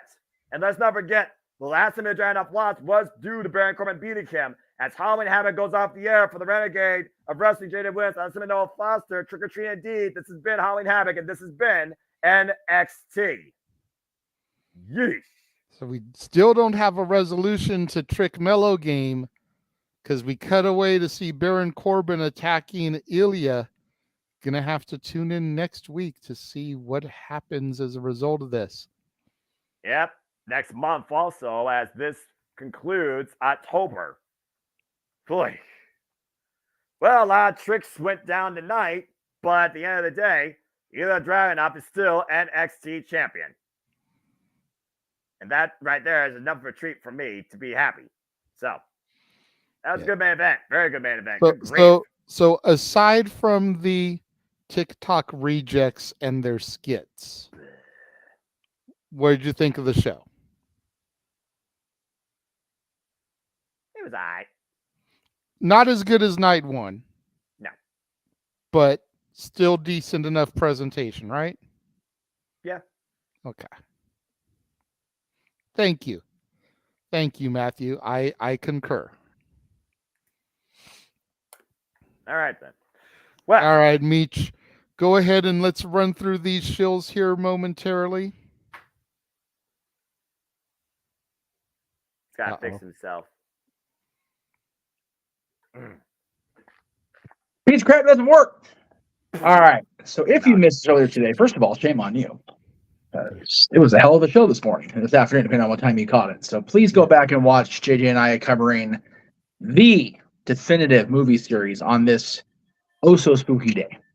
Yes, I know Mikey T has gone back and watched it, and I know Bruce has actually watched it. Oh, good. I was told sent him the link to it while we were on the air in case he wanted to join it live. He said he would get back to me, but he said solid rankings. Very cool. So the fact that it is Bruce approved and he's the man that is the definitive when it comes to Halloween. Absolutely. Didn't have too much of an issue with our ranking. That tells me we were kind of right on the money. I love it. I had a miscommunication with Mrs. Riff, but she will be watching later tonight from what I was told. So she's a big Halloween fan as well. So we'll get her thoughts probably tomorrow when we've all had a chance to recover from Halloween. Because it is still Halloween, kids, and we've still got, at least from my end, got another show to go. Just under 5 hours left on the West Coast for Halloween. Yeah. Let this night end. Let midnight strike take me into the month about glorious food and professional wrestling delights. Since I tend to go a half hour these days on Talk Wrestling, we're going to start at the bottom of the hour here. 7:30 Pacific, 10:30 Eastern. God help me. Not too much later than the usual time slot for Talk Wrestling with Jeff Meacham. So, and we'll be live on No DQ as well tonight with a new piece of wardrobe, if you will, that is very much tied into the original home of Talk Wrestling. So stay tuned for that at the bottom of the hour. What did you put in the private chat? I've really been in the private. Oh, right. Oh, damn it. We've been plugging it at 8 o'clock all day, but that's cool if you want to go at 7:30, because then I don't have to worry about waiting for NXT to start on the West Coast to actually take my notes. So yeah, I mean, there you go. And stay tuned, of course, for the love of wrestling with the Renegade, as always, at Cassidy 18 Studios. Yes. All right, continue the show so I can get the production meeting in order and then go to bed for work tomorrow. Well, again, the graphics weren't all loading because this computer sucks. But, of course, tomorrow we will have this man. He can't get enough of covering NXT, by God, because for the love of wrestling, he'll be recapping tonight's broadcast, as well as the Greg Cherry Show. Well, you know, someone across the Meacham Multiverse of Media has to fucking cover it. Well, Rift doesn't do it. That's right. Doesn't do it. So, God damn it, somebody has to. That's right. God bless you. And God bless Matty Laws and Greg Cherry. My NXT, damn it. But you digress. And yes, Emmanuel, I know I still have to do the damn song nonsense, but these guys get their shows out of the way. That's right. Tomorrow, the Greg Cherry Show, as I stated, will not feature good old JM with Matty Laws and Greg because I will be at the Hollywood Bowl doing the Guns N' Roses thing. So stay tuned for my thoughts on that. We'll probably do that on my night over the weekend. That's the first wrestling show. Friday, with or without Mr. Williams, depending on. Well, there we go. We've gone into darkness over there. I prefer the dark. Descent into darkness. It is Halloween. JJ setting things up for them. Yes, JJ's channel will, at least along with Noah's channel, be hosting Simply Predicting as they talk about Crown Jewel coming up this Saturday. That'll be Friday at 5 p.m. Eastern, 2 p.m. Pacific, followed not immediately but close by our coverage of Impact Wrestling's Impact Plus special, Turning Point. If I remember correctly, it's the last Impact Plus exclusive special under the Impact name, correct? I think Final Resolution's actually the last one that they booked for December. Okay, that's not on pay-per-view. That's on Impact Plus. That's Impact Plus, I believe. I believe so. Well, then what I just said is bullshit, but that's okay because I didn't know. So anyway, Final Resolution will be in December, but Turning Point will be this Friday, 7:30 Eastern, 4:30 Pacific. Of course, Saturday morning, because WWE hates us even more, they're kicking off at 9 a.m. Pacific, noon Eastern, but so are we, and we have a better commentary team at the end of the day. So check that out as JD McDonough goes one-on-one with Sami Zayn during that hour, and we'll preview the rest of the card during that opening hour. We'll go till they're done. Saturday night, open mic night, as we do on the Jeff Meacham Network Multiverse of Media. Sunday, the return of the No DQ review. Don't forget to vote for the No DQ Hall of Fame inductees this year, 2023 edition, over at NoDQ.com. The review is back Sunday night, 8 o'clock Eastern, 5 Pacific. I'm back with Meach's Musings Monday. He's back with reviewing every damn thing between Dynamite on Thursday morning and then all the weekend shows Monday morning. Monday, it all begins again is Monday. And then we're back here Tuesday night with Statboy Sports Bar featuring Dory Lou, as well as his recap of Raw Tuesday morning. Talk Wrestling will probably be next Tuesday, if I'm being honest, because I don't know what the hell. I never don't know Aaron has planned for Thursday, but if he's not going to have the show on Thursday, then by God, I will. So. Something has to be there, right? And then, of course, at some point with our madness, JJ, of course, we continue our journey to 40. We'll have our Simple Take also for Crown Jewel. And Jeff, also, you, me, and Attila continue our venture into the archive to TNA with TNA Throwback. Yes, this Thursday. Thank you. God, I completely forgot about that. It's a premiere episode for crying out loud. The Thursday night after the East Coast broadcast of Impact Wrestling, Thursday night will feature Noah and Attila, as well as myself chiming in on the call of Genesis 2007's ladder match for #1 contendership of the TNA Championship as Christian Cage battles, not Frankie yet, Kaz, Arian, in a ladder match. As I said, it's a TNA Throwback Thursday as we look ahead to January 13th and the return of TNA Wrestling. As it has proven, the brand, much like the company, is hard to kill. That's in Vegas in January. So that's what we've got coming up. My goodness. All the things. Well, they didn't play the Watch Along trailer, so I'm not going to do the quote tonight. all the streaming, and the lack of sleep. But we digress. Yeah, fair enough. Good stuff. Buy the T-shirt. We all know I did. I don't market myself. I bought 2 this week. Just not that one. But I did buy 2 shirts this week. And I'll be wearing one at the bottom of the hour. So there you go. There you go. All right. It is now time for one and all to gather around the night before Christmas hearth as our simple man with the spectacular voice, much to his chagrin, channels the spirit, although he's not dead, of Marilyn Manson, as we sign off from the multi-person streaming on this day of celebration, if you will. Ladies and gentlemen, this is Halloween. As my camera goes apeshit, no offense. Hey. I hit it with my knee. That happens. It happens. Yeah. All the happenings. Damn it. All right. Fine. Burton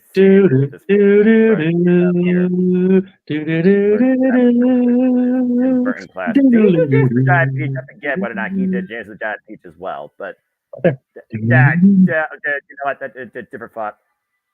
Boys and girls of every age, wouldn't you like to see something strange? Come with us and you will see. This is our town of Halloween. This is Halloween. This is Halloween. Hustling screen in the dead of night. This is Halloween. Everybody make a scene. We treat so the neighbor's gonna die of fright. It's our town. Everybody scream. This is a town of Halloween. I'm the one hiding under your bed. Teeth ground sharp and eyes glowing red. I am the one hiding under your stairs. Fingers like snakes and spiders in my hair.